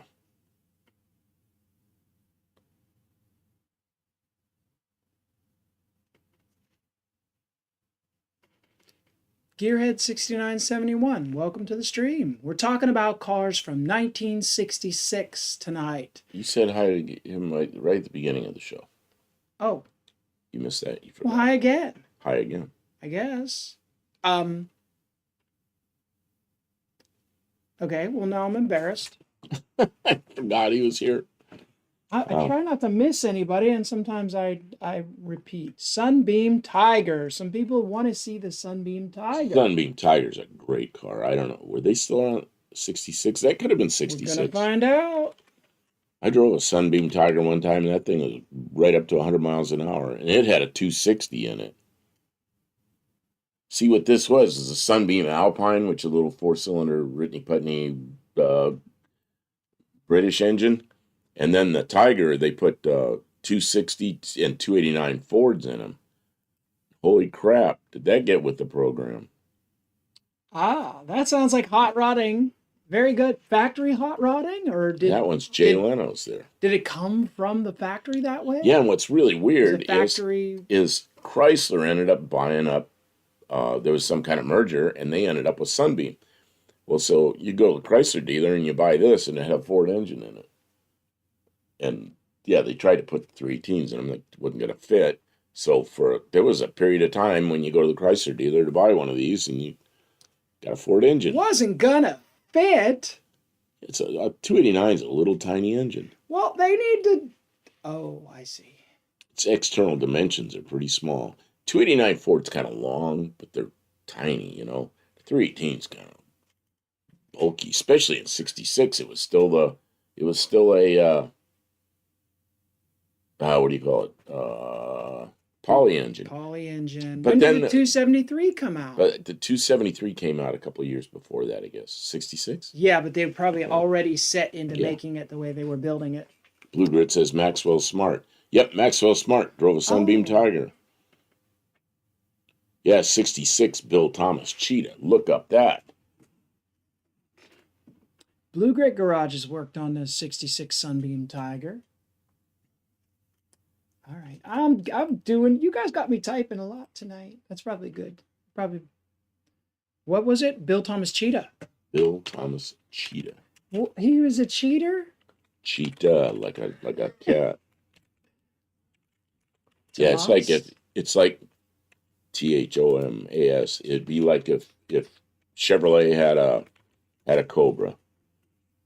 Just a cheetah, the cheese that goes corrupt. I remember those things. Those are crazy fast That cars. looks like a one-off. Oh, this is a clone.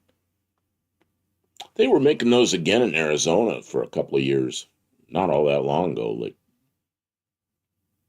2015, 16, 17, somewhere in there. 64. Was it in 66 or was it in earlier? Oh, they probably made them up to 66. I don't know. 63 to 66. Oh, wow. That is It's a fiberglass car. I'm messing stuff up. Jeez, I'm in the wrong screen. Got a lot of screens. This is fiberglass. Yeah, imagine that. Look at the exhaust system. Look at the side pipes on that sucker. Boomers. What motor's in that car? I think they all had small block Chevys. So back then they were probably 327s. Wow, that's just a glorified factory built dragster. Well, it's like when Ford had the Cobras, along came this thing. There was a red Cheetah for sale on Craigslist this past summer. Man. 66 Wienermobile. Oh. You can't go out and buy that though. I mean, Yeah, that's a one-off custom vehicle right there. A Werner-mobile, an Oscar Mayer mobile. Was that from 1966? I don't know. I got to be careful how I type. Yeah, you might type this, or else I'll start getting some kind of porn. But you look up Oscar Mayer. Is it all one word?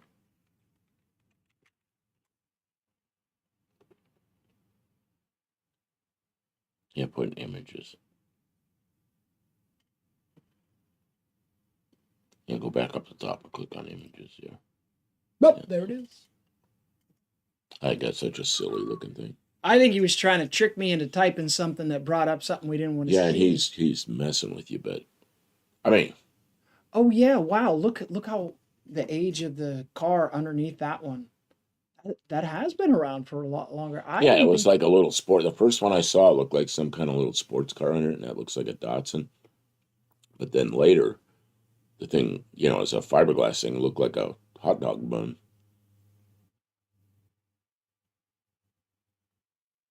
Imagine driving that around. Dexter, thanks for being here.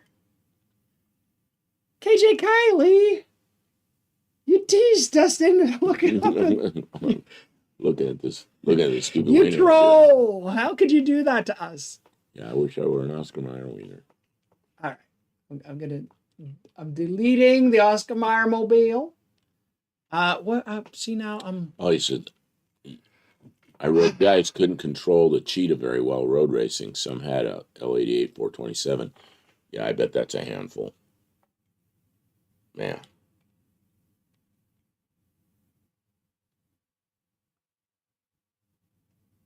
Oh, the Jaguar E. Was there a Jaguar? E-type Jaguar, yeah. A Jaguar. Jaguar. XKE or E-type, either one.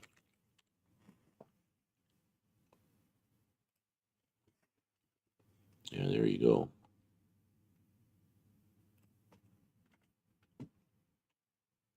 This one is pretty.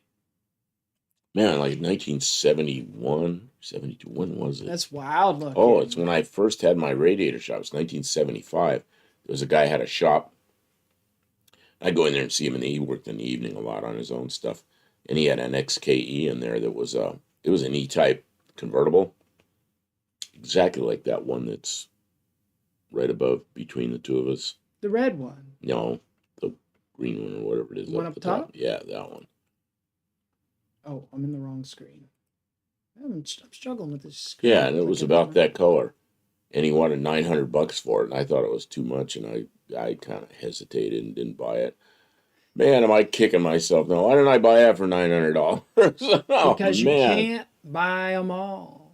And that's part of why certain cars are so valuable, because people had to pick and choose. And at the time, the economy didn't work because it was a little sports car. It's like, well, I need a family car, or I need a work truck, or I need a this, or I need a that. So they became rare.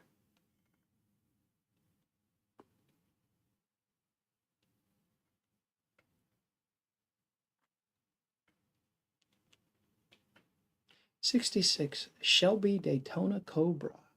I will look at that. What's going on? You follow these I'm sort of following it. you know, My eyes are bothering me. we haven't looked at a car in the email for a while. Oh, I'm watching my email here. I've got all these emails from Brenda, but they're not 66s, so I'm kind of just we'll probably bring them up next week. I don't know what we'll do. Yeah, Maybe we'll no, bring them that's up this week. fair. We don't we have There's to, so many of them. if we get too off track, we'll hardly talk about anything. Okay, so the one you wanted was the what you put? Oh, you put 427 Cobra. What was the one they're asking about? Oh, I put Cobra, but they were looking for Daytona. Yeah, look up Daytona because it's different.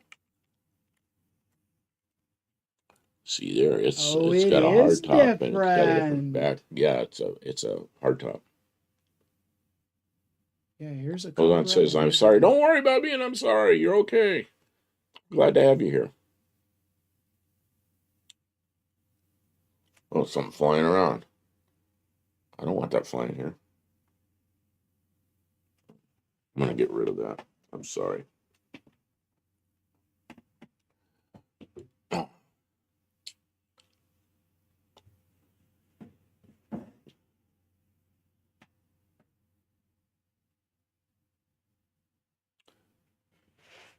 Did you know there was only 171 Boss 302? No, I didn't know that.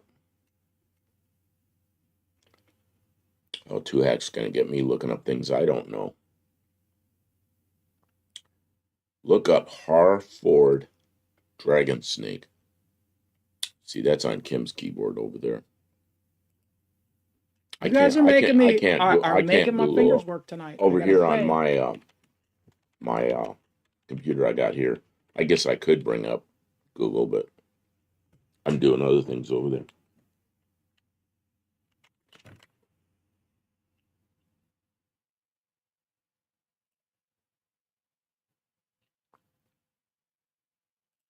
I was going to ask something earlier if anybody knew about it. Now I forgot what it was. Okay, so what do you got there, Kim? Something that's Harford 427 Cobra Dragon Snake. Dragon Snake. One of Like in one, the early 427 Dragon Snake early Cobra. 70s, I used to go to I was out in California. I went to a track out there called Laguna Seca, which now they got some other name on it, but Laguna Seca, they used to have sports car racing, and it was like 68, 69, 70, that era, um, Corvettes, and they had 427 Cobras. And those two cars just dominated those races, and man, was that fun to watch. And that was, I was pretty young then. I don't know, 16, 17 years old.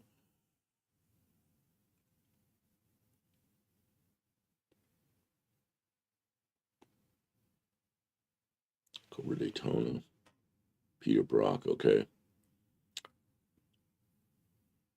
was also 169 Shelby Boss 302.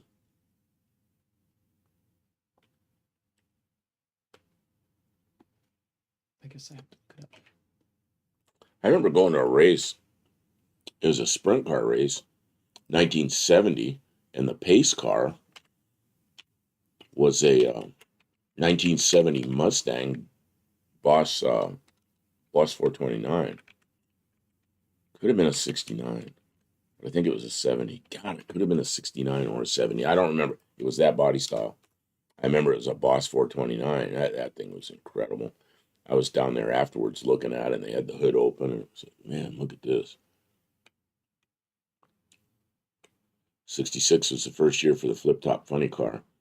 First ones were factory-backed Mercury Comets with injected 427 camera. Pete Gates, Don, and I think Eddie Sharpman got them.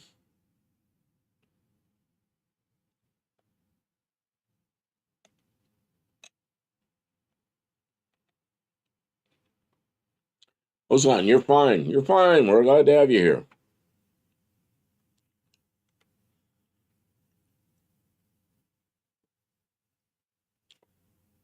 I used to teach people. There was a customer I had when we were building airplanes, and you'd sell a kit airplane. So the person would build the airplane themselves and get it and go fly it. So there was a customer I had that was in Canada, and the guy was Japanese. He didn't speak any English. And he'd send me questions, an email. I had to run it through a translator, and then and he'd send me pictures, and I try to figure out what he wanted, and then through the translator in Japanese, I'd tell him what he needed to know and send him pictures of the parts put together. And he built that airplane and he flew it, and we did that with translators. So that was my first experience with translators, and it was difficult sometimes, but we got it done.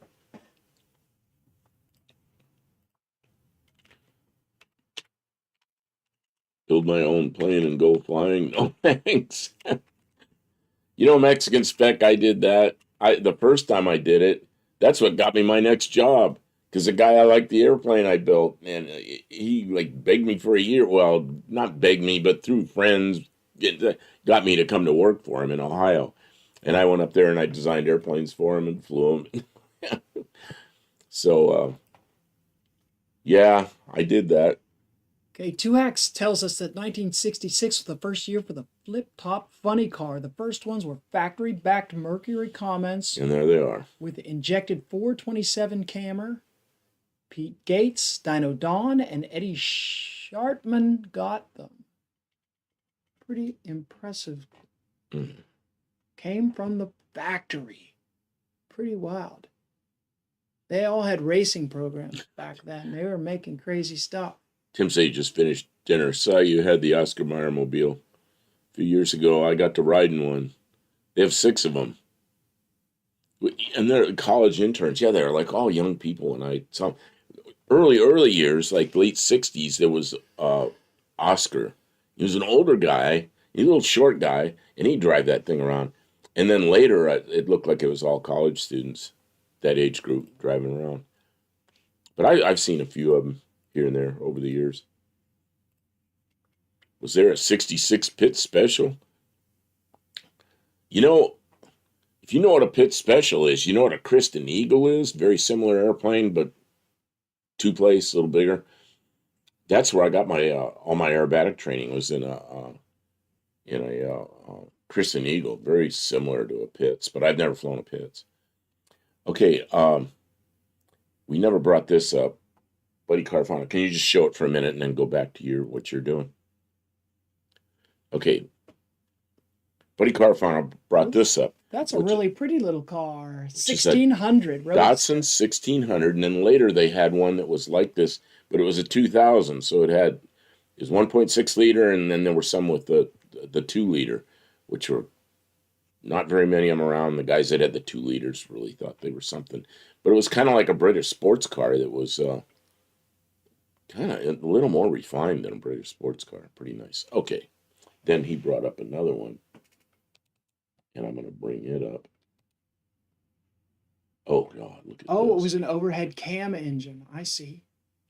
Why doesn't that come up there? Olds 442, 1966. I am in the way. Yeah, you are. Move out of the way. Those are really something. Tri-power. 4-speed. Same underneath as a Chevelle, but is an Oldsmobile. Okay, you can go back to what you were car. doing. Man, would that be fun to hot rod, huh? Yeah. You can go back to what you're doing. A single overhead camera. Single overhead camera. You know what that is? No. Is that the engine that was in the funny car? I don't know if it was in that funny car. Look up SOHC or just camera, Cammer, CAMMER 427.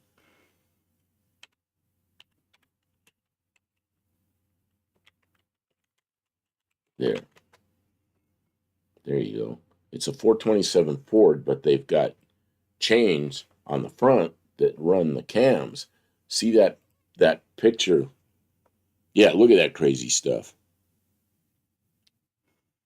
They're like 600 something horsepower is what they rated at. Whoa, 90-day wonder. Can you imagine that? That thing is enormous. There was a guy I knew in Los Angeles. It was my former wife, some relatives of hers, and we went down there to see him. And he had a big old boat that had 2 of those cameras in it. Is a big hydro. And I got in that boat and was looking at it. I turned around and I saw those 2 engines behind me. Because most of them had Allison Aircraft engines in them, but his had two cameras. And if anybody knows anything about that boat, I want to know about it because I completely lost track of those people and everything. And if anybody has pictures of that boat, I want them. Man. No belt, all gears. No belt, no chain, all gears. Gears. Excuse me. Loud. Thank you for understanding me. I don't speak English. I use Google Translator. I'm sorry you may misunderstand. Yeah, isn't it fun? We can do this with a translator. It's amazing. Yeah, we built airplanes with a translator, and the guy flew it. The guy flew his airplane. All right. That was pretty good. KJ Kylie, you got me with the Oscar Mayer one. So if this Deathmobile thing is something sketchy, you're going to be on my naughty list.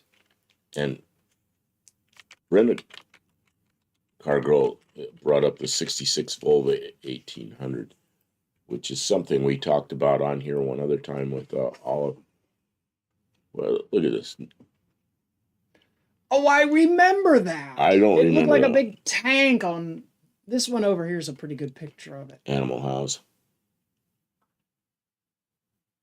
I don't know if this is the real one from the movie. Or if it's just a replica. What was it built on? Looks like a tubing chassis. I don't know. Yeah, moving on. Let's see.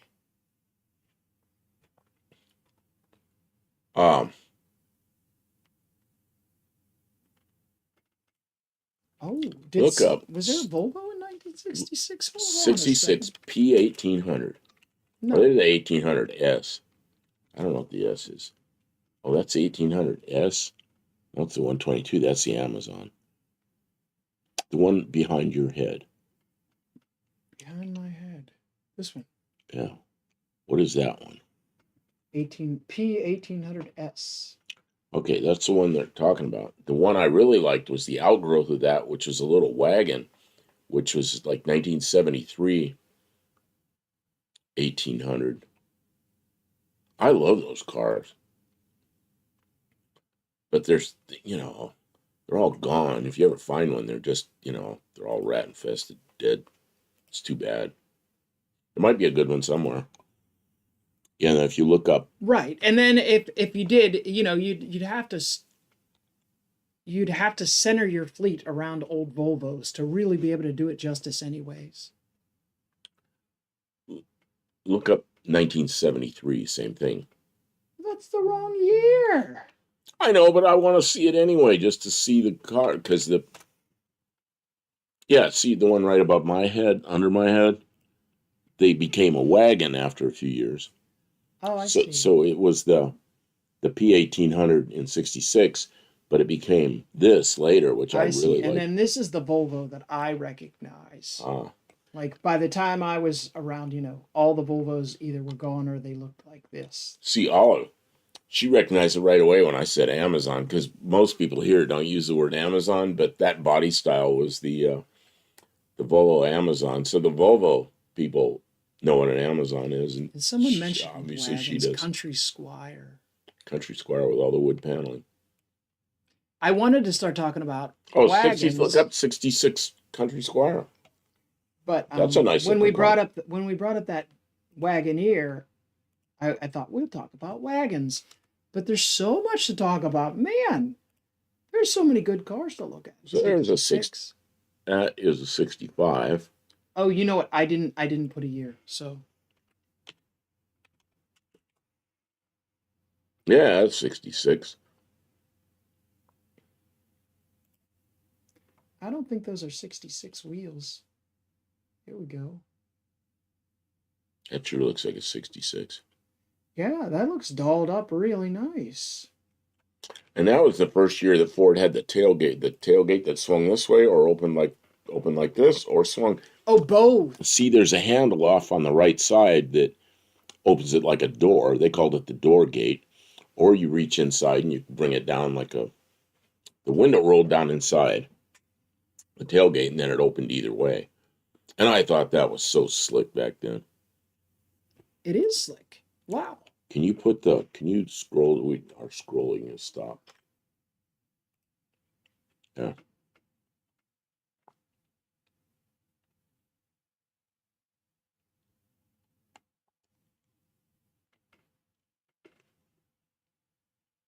'66 Oldsmobile Starfire. That was a nice looking car too. What size car is a Starfire? It was KJ Kyler. I had an '81 Plymouth Reliant shooting brake. KJ Kylie, where are you? Nobody in the U.S. says shooting brake.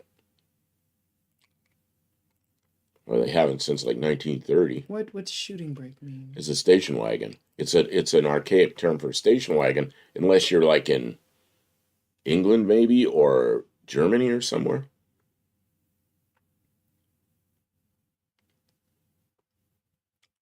Uh, Not many people in the U.S. know that term. Um, yeah, Mexican spec knew understood it. And being on racing is bringing up the '66 Olds Tornado. That's probably my all-time favorite body design. And we had one up here earlier on. We did. We've had it up already tonight. We So can't circle all the way around and do it again. Those tailgates hurt when they fall on your toes. Oh man, that must be rusty problem.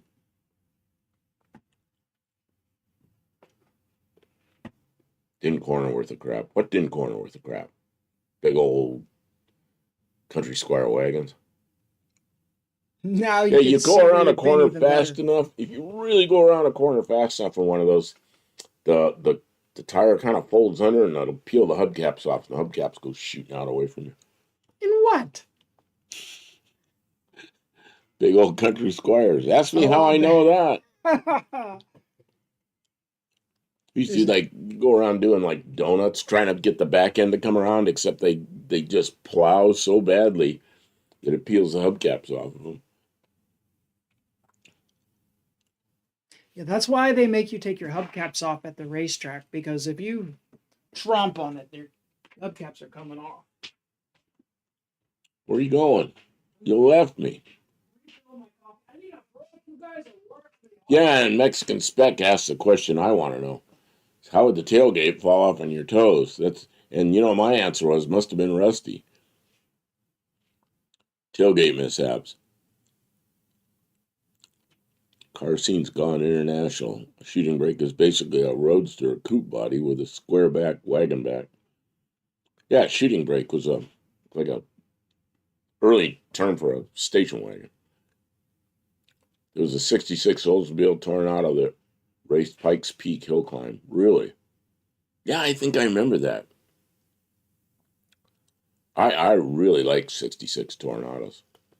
Hey, Mexican Spec, you know about Jay Leno's Tornado, the one with the Chevy power. It's an extremely fast car, and it's rear drive. But have you ever noticed something? Did you watch them build that car?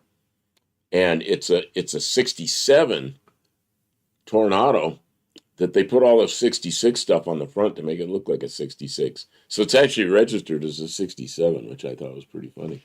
But they made it look, yeah, because 67 doesn't look as good. But they made it look like a 66, and he calls it a 66. Dizzy Izzy's here. Good evening. How you doing? 3A Racing, the gate door must have had some sort of interlock for the hinges and latches. Yeah, I don't know exactly how that worked.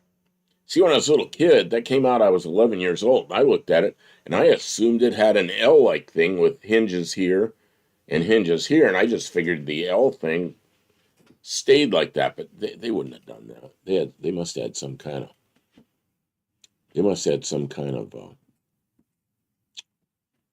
like you say, locking thing. They make you take wheel covers off the drag race. Hubcaps are fine. Really? We can run hubcaps at drag race? I didn't know.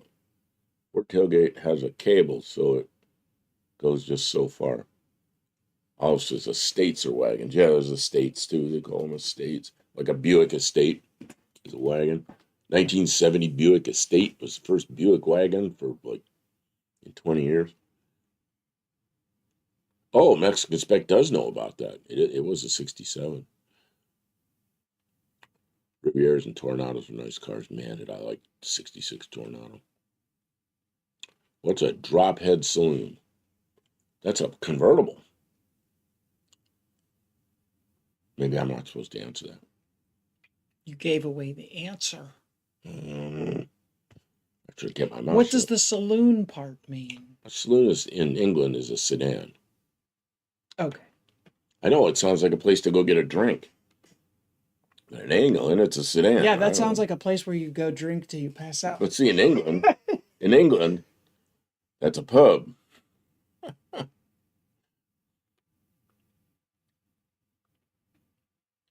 See, like 65 Oldsmobile Starfire is very handsome. Exhaust exits out near rear lower quarter panel grill vents. Awesome brushed aluminum panels on the interior, like an aircraft inside. Blue Grit, when they get old, the latches sometimes would not catch when you close sideways and then open downwards. Oh.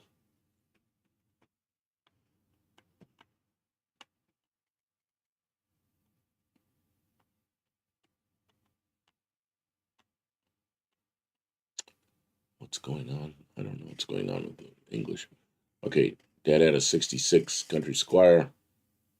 Olive, we know you're typing English and we don't see you saying anything wrong, so I really think it's a lost in translation thing. I hope you can just be patient. I don't even know why it's being directed at your Okay. comments. Okay, 66 Country Squire, like that white one, it's going away. I can't read it fast enough. Oh, you need me to scroll back? Yeah, just a little bit. Dizzy Izzy's going to disappear. Okay, Dad had a 66 Country Squire, like that white one. Had a blowout on a highway doing 55 in a 70 zone. Car was all over the road. Oh, with a 68. blowout. Man, I'll bet. Okay, you can put it back. You can put it back. Oh.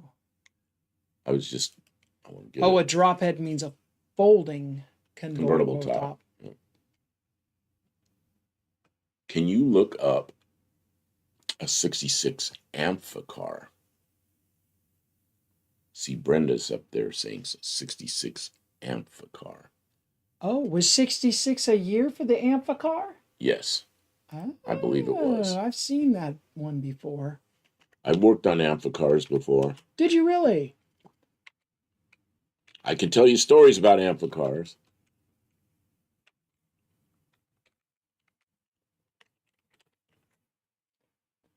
Did I spell this wrong? I did. Nope, there you are. You got it. Yep. If you look in the back, the picture in the back, you see there's two little propellers back there. Yeah. And you know what steers it in the water? The front wheels? The front tires steered in the water, so it's marginal in the water. But what happens they'd have is some kind of cable actuated rudder or something. they have the ones I worked on had 6-cylinder Triumph engines in the back, inline 6 cylinders. Oh, in the rear. Okay. In the rear. And it has some gearbox stuff where you can shift in and out of the propellers turning or the propellers stopped and transmission working. So they have two braces that come up and they spot weld kind of behind the seats back there to a like a firewall, lack of a better term. And they're little spot welds. And those spot welds after a while break. And then the brace comes loose. The bad part about when the spot weld breaks, it leaves a little hole. So if you're out in a lake puttering around, which happens, pretty soon the engine compartment fills up with water. And then when it gets full enough with water, and they sit real low in the water anyway, so people don't notice it, when it gets up to the point where water goes in the carburetor, they quit. Then you're out in the lake, and you can't get to shore, and it's slowly sinking. Then you swim ashore, and you call a tow truck and some divers, and you go retrieve your car. And that's when I'd get them. And we'd clean them all out and fix stuff and get the body welded back together. Just a flaw they had. So if you ever have one of those, make sure those spot welds are okay. 38 Racing says, when I was a kid, I had a refrigerator and the door would open either way, depending on which way you twisted the handle. Some kid twisted both ways and ended up holding the door. That would be cool, though. We need to change which way the door of our refrigerator opens, because when you're in a refrigerator, it's backwards. Ours yeah, is it's backwards. obnoxious. So is our dryer. Our dryer opens, like the washing machine's over here and the dryer opens this way. It's like, and it's a bunch of screwing around to fix it. So I haven't fixed it. Buddy Carfano asks, why did the chicken coop have 2 doors? Because if it had 4, it would be a sedan, a chicken sedan. Arctic white paint code. Oh, Dizzy Izzy said his dad had a 66 AMPA car he rebuilt and sold when Dizzy Izzy was a young child. That's neat. I've only ever seen them in photos. I wanted to bring up something because when we started talking about wagons, it reminded me of when I was growing up. One of my friends, his dad, had an old Willys Jeep like this one right here. LBJ had an AMPA car? I didn't know that. That's interesting. Like this one right here in the backyard. Jeepster. Yeah, we called it a Woody because he had wood panel sides on it. And so there's a 66 Willys Jeep. And when we looked at the Jeep Wagoneer, it made me think of the Willys, and it's I don't know, something that we hadn't talked about, so I thought I'd bring up. I thought that's a pretty neat wagon. And I was told my friend's dad went into a lengthy diatribe about how, it had like a twin shift and stuff like that, and it was like an incredibly capable off-road vehicle for its time. So, I don't know. So you still see AMPA cars in Mexico. Olive says, fiberglass with aluminum frame. Oh, I didn't know it was an aluminum frame. Well, it was aluminum. It had aluminum spot welds, and then they break. Yeah. Oh, we're talking about all kinds of things. Danny Boyd's here. Asking what we're talking about.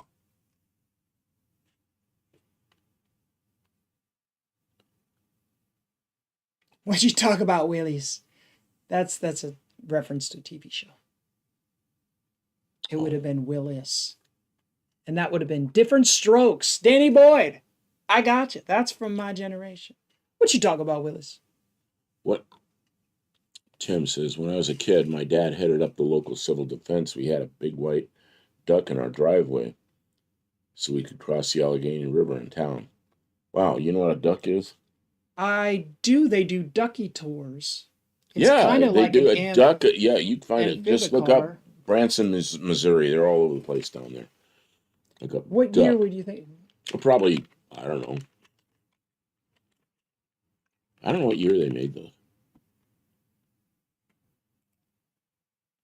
Yeah, there you go. They're kind of bigger though. They're not really a car. They're No, more they're of they're like a, they're a a. pickup. They're It's a more of a truck. bus. A bus, yeah.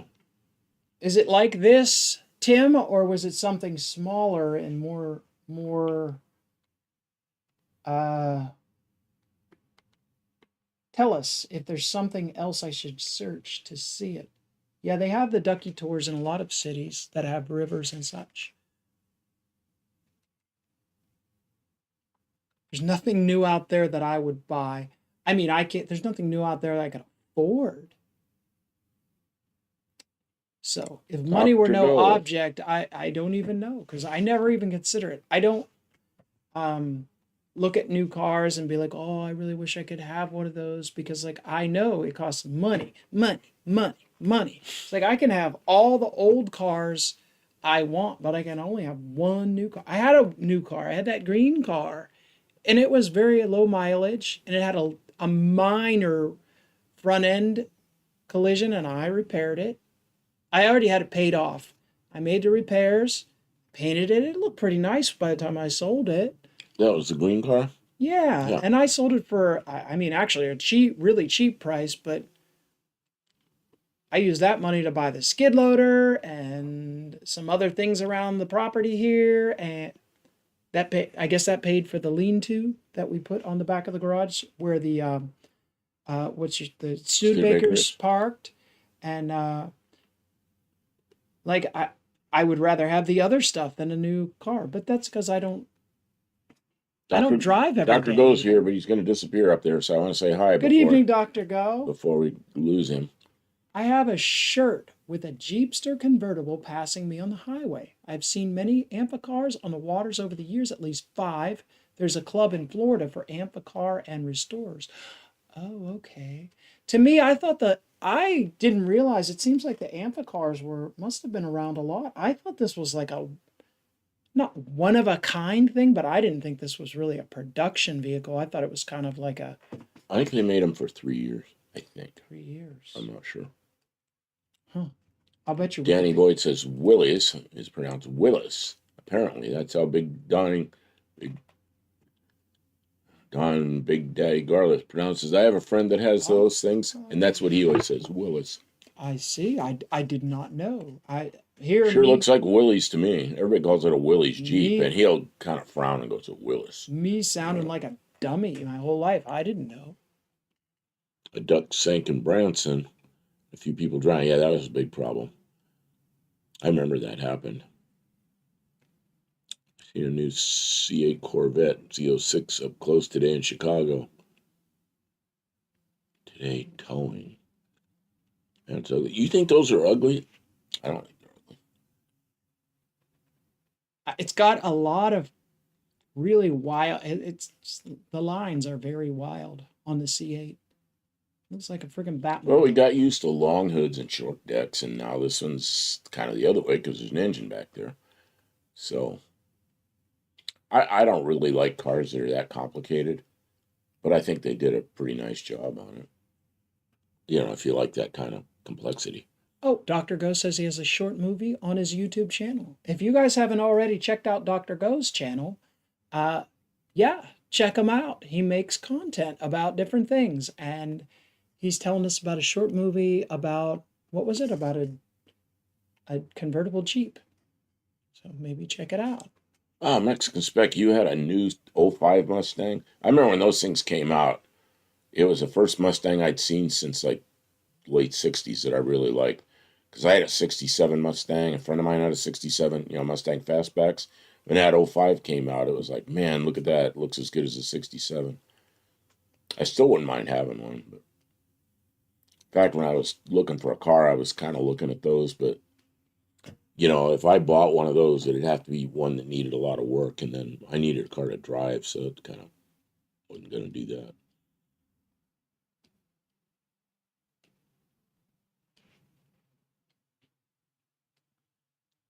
What is this? Dizzy Izzy, love Boston, best seafood, legal seafood. What's legal seafood?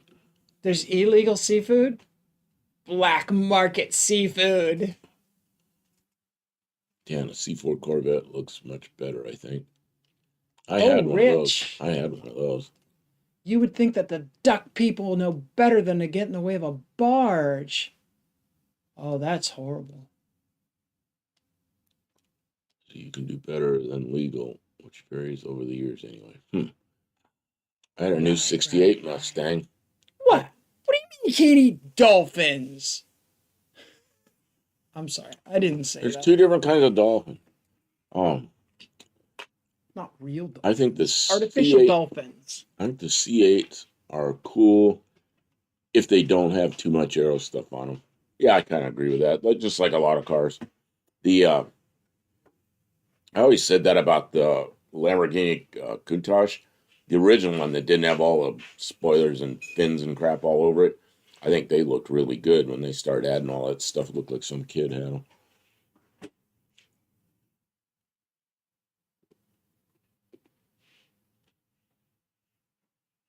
Willis had a factory on the east side of Butler, PA, till Jeep took them over. Okay. Wait, what about the Butler, PA? Willis had a factory on the east side of Butler till Jeep took them over. Right, and I think Willys designed the original military Jeep, but then once the military accepted the design, they really were not equipped to make them as quickly as the military wanted them. So other manufacturers, I should know the history better, but other manufacturers took over the manufacture of them so that they could build a lot of them because they needed them for the war. So, yeah. I'm missing some stuff. Rabbit Transit's here. Good evening. Welcome to the stream. Some other people disappeared. We are feeling marginal. I'm on the getting better end of still sick. Like, I've been talking now for 2.5 hours and my voice has not completely given out, but I know that when we're done, I'm going to need to rest it. And then he's been coughing for a couple days, and oh man, I'm surprised he hasn't given up, to be honest with you. That's because I took 2 Tylenols and then 2 aspirin. 2 Tylenols about almost an hour before we started, and then 2 aspirin right when we started. So it's, I'm taking some cough drops, and yeah, my voice is a little rough, but right now I'm okay. I'll be glad when the sore throat's gone. Ford made the Jeeps for World War II. Ford, yeah, because they had the production line to really build them once they were developed. Willis and Ford. Kaiser also built some. I don't know. Kaiser ended up with it. Oh, it says also hi to everyone I haven't greeted. Bantam, that's right. Dr. Go says I have a picture of my uncle as a child next to a Willis car with a license plate showing 1931. Bought from the same dealer I bought my Chrysler from in 81. Wow. Ford made World War II Jeeps. They did. Bantam designed the original Jeep. Willis first produced them, and they needed more, so Ford and others got onto it too. Yep, everybody built everything, whatever they were assigned to build. Ford also made B-24s, like the one my Uncle Barney flew over Europe. Yeah, Ford had a B-24 production line. Just amazing. Mexican Spec says we don't have to go all night if you guys don't want to rest. If you guys want to rest, you know what? I'm thinking we'll go a little bit more. What time is it? Yeah, we can go a little more. But you always tell me that the difference between the Jeeps is one has the grill that goes up and down and one that goes side to side. Oh, the one that goes side to side is not a Jeep. It's a Ford. That's later. That's a Ford, what they call that thing? M151. Look up M151. That was a independent suspension. I guess they called them Jeeps, but they were not Jeeps. See, that's one where the grill goes the across. mutt. The mutt, yeah. And that's a Vietnam era Jeep. And then one day it's like they were gone within about a month, and there were Humvees everywhere. So, so that's Well, it doesn't offer a whole lot of protection. You got, I well, gotta say, it's not much of a. the problem with these things were that they were independent suspension, swing axles, and you had to drive them around like understand what a swing axle is and not tip the thing over. But they sold some to surplus, and people crashed them and got hurt and killed stuff. So then they started selling them, and they cut them. They cut them across and cut them this way. So you'd buy one of those, it'd be in 4 pieces. So a bunch of them got welded back together. Some of them are not welded, they're complete. And a lot of them were cut up and scrapped, sadly. Because if you know how to drive it, don't be stupid in it. They're a pretty nice little vehicle. I think there's still a lot of them around, but they And there was a they guy in there. forcibly pushed a bunch of them into the crushers. I'm sure. I followed a guy out in Arizona. I saw him, and I drove. This is a neighborhood, and he went in his driveway, and I parked right out there. I was like, "Where'd you ever get this thing?" He goes, "Oh, I bought it." So I talked to him for a few minutes, but he had he had restored it. Was it one he had welded back together? No, he got it complete. They have a giant Starfires? Willis car show in Butler every year. Really? Oh yeah, they do because all that stuff is So from you up know there. about So all that that. stuff is all. I mean, you hear about that stuff every year. I wasn't able to go to most of that kind of Ford stuff. made a bunch of Willis. You can determine who made them by a plaque on the right side of it. I bet. Starfires. The Dutch design, which I will call you a bus, goes on land and floats like a ship in the sea. I came across it on YouTube and watched it. It's a Dutch design. I'm not sure which one that is. I think Azon's talking about the Duckies. Oh, okay. 6%. How you doing? There's the Jeeps that came in a crate. Did you ever see one of the? Every once in a while, somebody will come across one of In a those. crate. It's like the whole thing is ready to assemble as they delivered them to the military. That's wild. I think that's super crazy. Yeah, hello everyone. I need a M151 body for a future project. Yeah, wouldn't that be cool? They're getting kind of hard to find. Looks like those mutts have Look, independent front suspension. They got independent on all 4 corners. look at this X-Army G503, $50, original and authentic. That's from a while ago. Like P-51 Mustangs after World War II, they were selling one for $2,000 or something. Now they're like $2 million.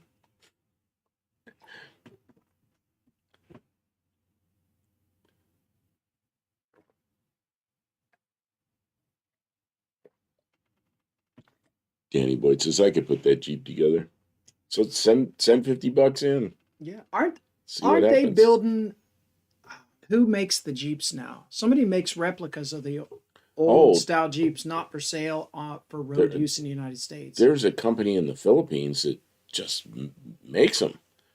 Makes Yeah, Jeeps the way I they don't used know to which make them World War version. II. I don't know which version they are, but I've seen them. I'm sure a bunch of people have seen it. We don't have to pull it up, but I was just, man, we looked at a lot of stuff tonight. You Well, guys are, Buddy Carfano sent me a bunch of stuff that I haven't put it all you up yet. guys are throwing it out there. Thank you so much for being on brand and on the ball with your suggestions. There's a bunch of stuff I saw tonight that I don't think I've ever seen before.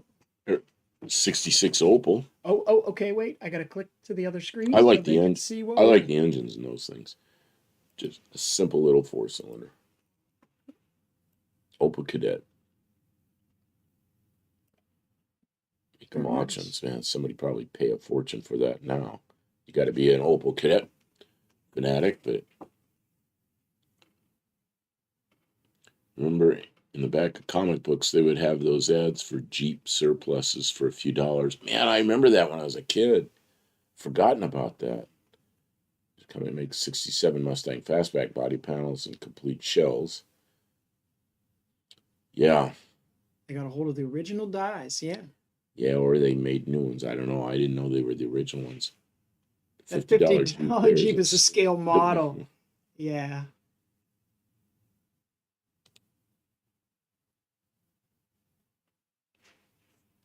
Omics and a few other companies in Asia make Jeeps. Yeah, or Range Rovers or something like that.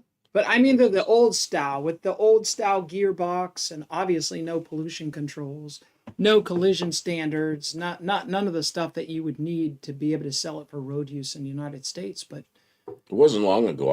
and they're not cheap though. They're like $12,000. I watched a YouTube video not long ago of a company in Philippines, and they were making brand new Jeeps, just like 1950s stuff. Yeah, they're like Stamp it. $12,000. Well, And they're in the not even Philippines. legal on the road. Yeah, you can't do that here. But it would be nice to have a brand new old style Jeep for off road play. Like if you had an off road park. No, I don't think you could do it. Go ahead. What's He says, "Yep," and those X-ray sunglasses. You ever know about the?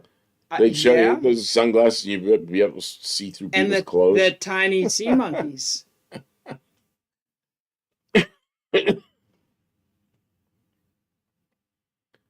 Yeah. You know, whatever year we pick, you guys have got to find some of the Oh, old magazine ads that are that's something we need to do now. yeah. Next week, what year? We covered 66 really well.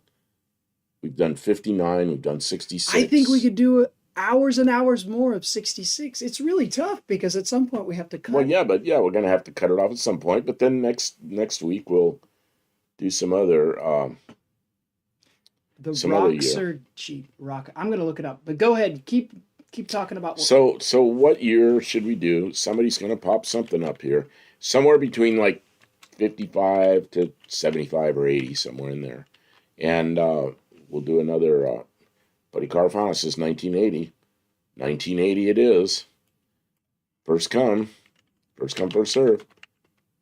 Other of a friend had a cadet wagon. What a tinny car. She replaced it with a 72 Pinto. Not as tinny, but you know, the Pinto wagons were pretty good. The little coupes and what was it, hatchbacks?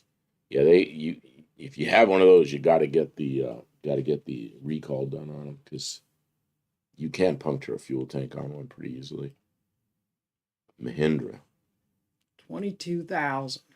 The for a Mahindra. new Mahindra. It's basically a side by side. You know what I mean? But 22,000 is a lot.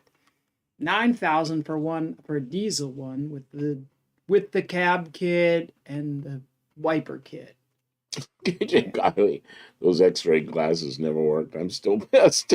You thought you were going to be able to see through everything. Oh, they show them, and you're like, there's some girl over there with, a dress on, and you put these glasses on, you're supposed to be able to see through her clothes. They had that stuff in comic books. It's funny as hell, Like, Dad, I want a pair of these. My father's like, no, that's dumb. You're not going to be able to see through anything.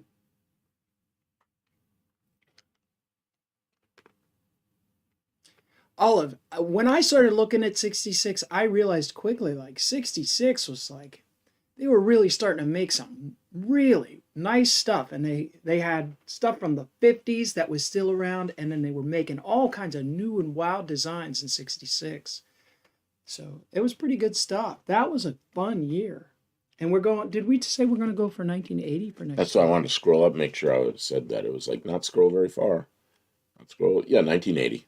Buddy Carfano said. Buddy Carfano is our year picker guy. He busts out with the year. 1980. Okay, so. Have you ever owned a car from 1980? More than one? I had a 1980 Mercury Zephyr wagon. I don't know if I had anything else that was 80. 1980 Dodge Aspen. It was white and slant six powered. And I ran that in the slant six race class back in the late 90s. I was going to bring something up. I might even have pictures of it somewhere. The last live we did, which was a couple of days ago up in the shop, the thumbnail for that was a Dodge Dart, four-door Dart, and a drag strip. And it looks a little gray, but it's actually green. But I forgot to tell the story behind it. That was Kim's car back in like 99 or when that picture was 2000. taken, somebody else had already gotten it. But that was one of her slant six. I Place. rescued that car. I got that That car. was one of her cars. They wanted $500 for it, and I had just brought like a Chrysler New Yorker home, a really nice body with no drive line in it. And so the guy who had that Dart, they were gonna junk it. And I was like, well, I'll trade you this New Yorker that I have. And they were like, that's great. I'll fill it up with scrap and have the scrap guy take it. And I was like, oh, that's awful. But I was like, well, I don't care because I like that Dart. I took that Dart home, and they had, I think it had bent some push rods because it had sat. It only had 29,000 original miles on it. And it had sat so long that it had froze the valves and it bent push rods. So they put a new cylinder head on it. But the dowels, the alignment dowels on the block were too big for the cylinder head. So when they put it on the new gasket and tightened it down, it did not go all the way down. So the head gasket was leaking. They hadn't figured that out. But in trying to get the car to run, I realized the head gasket was leaking. So I took the cylinder head off, realized the problem, put it back together, and then ran it for 2 years and then sold it for double what well, 3-4 times the investment I put into it. And it was a really pretty car. With that low mileage, and it's spent its whole life sitting in a garage. The interior was beautiful. But it did go, my friend Brian bought it from me, and he was really good with taking care of classic cars. And so I know it went to a good home. And obviously he was racing it and having fun, taking good care of it at the time. So I don't regret. But I miss it. Lester LeSabre says, I had a 1980 Omni. I actually liked it. Don't hate me. Hey, I had a 79 Omni. Same thing. I actually liked it. Mine had a 1.7 Volkswagen engine in it. And then everything on the outside of it was Chrysler. You know, the outside of the engine. 4-speed manual. Great little car. Mexican sex says they were crap on a stick. I don't know. I mean, I guess it depends on how you took care of it. That What- one of mine, that what was mileage it was. that was back during 55. And if I drove at 55, it was good for 42 miles a gallon. I was really happy with that because gas got expensive and it was really easy on gas. It was a comfortable little car. Mexican spec, I think it was a 68 Dart that was titled as a 67 for some reason. Yours? Yeah. That one in the picture was a 67, wasn't it? Okay. Well, maybe it was a 67 titled as a 68. There was Well, a lot of it had confusion about it. And I was It like, had a no, s- this is the it had real a title. 67 grill, I think. Now I'm gonna And the have to car was go all look at it. original. No one had molested it. So for some reason, the title didn't quite match the car, but it was the right title. So it must have been an oddball. Maybe it was I gotta go find the picture. a late model year, a late year model car or whatever. And I was like, it is what it is. Do you want to buy it or not? The title matched the VIN on the title matches the VIN on the car, and no one's messed with it. So it is that. I don't know the story, and I never did find out what the story is. My dad got rear-ended in the family Oldsmobile 98, and while that was in the shop, he rented a four-door Cutlass. The rear windows don't roll down. It was hot back there. It would be Mexican spec. Lester LeSabre said, yes, it blew a head gasket after I sold it. You know, lots of cars do that. I had an Omni, Lester, got me to work on a budget as I bought it for $500 and sold a year later for $500. Yeah, them old economy cars, you know, they were good for what they were. They were good for what they were good for. They were never going to be, you know, valuable antiques that. I wish I could show that, but I can't. Or maybe I can. Just drag it Hey, over wait, here. I'm gonna try to zoom it more before I do that. Whoa. No, zoom back out a little bit. You got it too big. I want it big. Yeah, but you got it so big that it got small again. Oh, can you scroll down the? There, you need to switch screens. Okay. I'm sorry. This is that car. Except- And Oops, oh, this is the wrong screen. got the wrong screen. Now I'm in the right screen. All Now right. you gotta move up. That's Kim's old car. That's why it was the Still racing. that is why. And I rescued that sucker. It was going to the scrap pile. And I was like, "What are you talking about? It's Pittsburgh, Pennsylvania, and there was like a hole like this big and what like this big and one of the bottom corner of one of the front fenders, and there was a little wallop on the rear driver's side, and I pulled the dent and did really nice paint repair and everything on it. And the guy who saw it was like, "Wow, you did a really nice job. I saw it before it was." And I was like, "I don't know what I'm doing. I cleaned it up and used some bottle." He's like, "No, can you paint other cars?" I'm like, "No, Can you paint I'm other not painting cars? anybody else's car. I did this." He's like, "Well, can you paint the rest of the car?" I'm like, "Not for the price you want to pay. Like, paint it your damn self." Anyways, it was a nice car. It was a lot of fun. No side marker lights. That's right. I didn't think of that, but it See, didn't have any. that has a 67 grill, and you said maybe it was registered as 68. But that's Yes. kind of weird because there's no side marker lights. I was thinking it's maybe somebody put a 67 grill in it, No, that car had was but that's a unmolested. 67. Unmolested. I'm sure of it. I would have noticed it. It had never been repainted. The color, the patina matched perfectly on both sides. It had never been. It sat in a garage for many, many years. It was manual steering, and they said an older lady bought it, drove it for a little while, but it was too hard to drive with the manual steering, and so she parked it, and then it just sat there for decades. And then they had the problem with the cylinder head.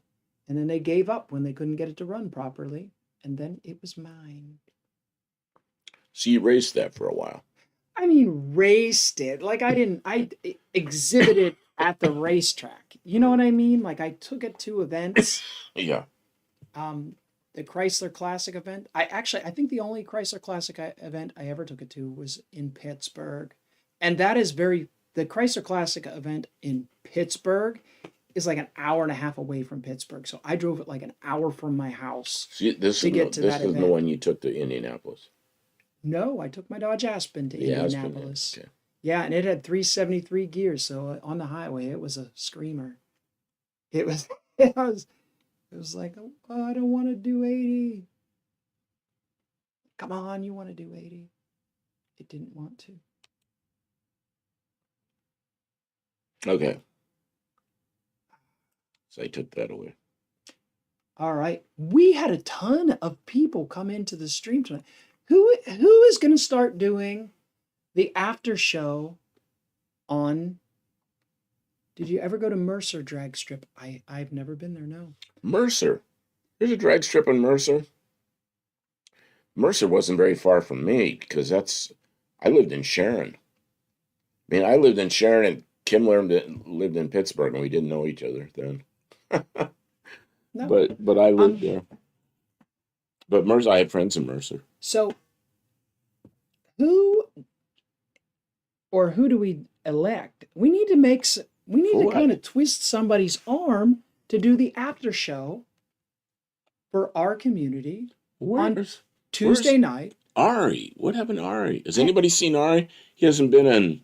Ari's busy, and Ari has the Sunday night after show slot. But he if hasn't been. wants He it. hasn't been in Well, Tony's. that's on Ari. No, I was hoping he'd be around. How about it? Dean Stevenson. He just got here. Wow. Welcome to the stream, Dean. Towards Newcastle. Yeah, no, never went towards Newcastle for a track. They didn't have the Chrysler Classic events there, so that was the draw for me at the time. That's why I went out to Pittsburgh Raceway Park, which was actually closer to Altoona. Anyways, Ari is doing film noir. Buddy, any lives from the shop this week?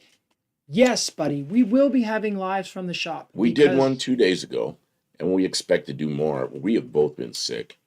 So we'll probably not do one tomorrow, but I would expect the next day we probably will. The next 2 days, it is supposed to still be kind of cold, but then we're supposed to get like a 15-degree warm up. And we do have the wood stove. So in a couple of days when it is warmer, by then I trust that his throat will be feeling better and we will be in the shop throwing the firewood in there, working on something. I don't know what yet, but something. So yes, we will absolutely, I'm sure of it, that we will be around, what is it? It's Tuesday. Well, Thursday, Friday, Saturday, you should look for us. We'll put up a notification earlier in the day that we're going to go live in the evening. And we try to usually start around 9:30, 10 o'clock. It seems like when we start at 9:30, people are in other streams and they don't show up till 10 o'clock anyways. Seems like 10 o'clock is our time slot. So that's probably what you can expect if you'd like to stop in again, and we will be from the shop. So there'll be less of this and more of the conversation with chat and more of us wrenching on things or maybe making some shorts. You definitely need some shorts. I don't know if you Oh, have I don't one for have one for tomorrow. a night. Yeah, we got to So do we a got to short figure out a tonight. shorts. I I like hope I can. Kennywood. Can Oh, I I do went it to here? Kennywood my whole childhood. We went to Kennywood every year. Oh, You the can't believe Haley. weather forecasters, they are liars. Even if it is cold, we're going to have to go out to the shop to do something because I will go stir crazy if we just sit in the house and watch YouTube for too many days in a row. Metric Cola Walk. You guys. Thank you for being here, Mama. We Put will line see of you again. Coke in Why my. don't you guys, why doesn't Mopar Mustangs and Minivans do an after the show on Tuesday for an hour or something like that? We would love to promote somebody in the spot and then we could align ourselves. Somebody make a commitment, maybe a couple of So weeks, 1 week a month. So Colleen's out of here. Okay, good night. Anyways, I don't want to guilt anybody into it, but somebody needs to step up, because we can't stream late into the evening like sometimes we do. There have been times we did 4.5 hour streams. Buff needs to start working on the Zephyr. I know he kind of was, I don't think he was ready yet. We had other The things we had to Zephyr do. needs to be a daily driver, and I need to work on it just enough I can daily drive it. Yeah. Because there's other projects that come in front of it. I needed it. The Zephyr is a replacement for my daily driver, so there are a few things it needs, but yeah. Grease Belly Garage says 51 degrees right now. Mexican spec. Too cool for shorts. Don't get sick. Don't get no. We need short videos, not videos in shorts. All right, Dean Cam. Stevenson can stream into the. I'm still trying to get somebody to say they want to do some streaming on Tuesdays. Don't think this is over, people. We're going to bring this topic up again next week, the year 1980. If you have car and automotive adjacent stuff from 1980, have it ready. Send it to buffdelcampo@gmail.com, or just have it ready and you can email it during the show and Ozan for the after show. But then we'll have to translate from his language. How you like that? Hit the like button? Yeah, hit the like button. Hey, when I say Swift, hit the like button, does it like sparkle? It's supposed to. Todd Swift is in here. The Opel Admiral is a cool compact car. I'm not sure I know what that is. We'll have to look that up. Okay. We'll look it up, but we're not going to do it now because we're done. We're about done. Everybody, it was great having everyone. I hope we didn't miss too many people's comments. I'm sorry. Don't ever want to leave anyone out of the discussion. We thank you all for being here. Thanks, Mexican Spec has been here the whole stream, acting as our moderator. Thank you so much, Mexican Spec. And you know what? We didn't even plug Mexican Spec's operation, so I'm going to do that really quickly. Okay, Mexican do that right now. On Instagram and YouTube, Mexican Spec helps to people in the United States to import Mexican Spec cars, classic cars. After a certain age, you're allowed to import them into the United States from Mexico. Mexican Spec is your facilitator of that transactions. You can feel comfortable talking to somebody who's in the community regularly. Put up your, I was going to say, the Instagram page? Put an Instagram link in there, Mexican Spec. I'll pull it up we're real trying quick. to do it. We're trying to do it quickly here We'll take 1 minute. because everybody's going to take off now that we said we're quitting. There's still people here, or they can take off if they want to. Mexican spec. That's my friend. Okay. There we go. Right. Let's change the topic to Mexican spec on Instagram. Mexican spec. He's got a 57 Ford up there with a 58 hood in it. Man, I haven't seen that Super amazing. It's like this. Even if you're not trying to import a Mexican spec car, if you just want to see some pictures of amazing cars, you want to look at the stuff that wasn't available in the United States, and he's got new stuff all the time, and it's pretty cool to see. Can you put that link up? To Mexican spec? Yeah, so people can look at it themselves instead of on our goofy screen. No, I cannot. You can't cut and paste that link? The Instagram link? I'll try. Yeah. Man, you're tough on me. And put it over there. Not sponsored, but when someone looks out for us like Mexican spec does, that should get he's here for hours. Being moderator, that's a job. You know what I mean? He's on the ball. He's posting out links for our people, and he has been such a big supporter of us since we began streaming. So we feel like we should. So he wanted to bring up that blue carryall. That is a beautiful low mileage truck. Okay, so now that I posted that link, we're going to go back. I'm going to just scroll through these photos. That is.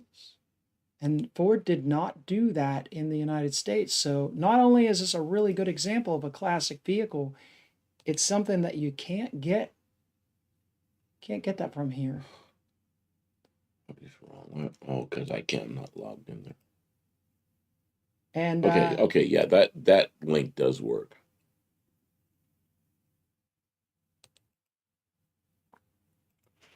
Okay, good. I found a link that works properly.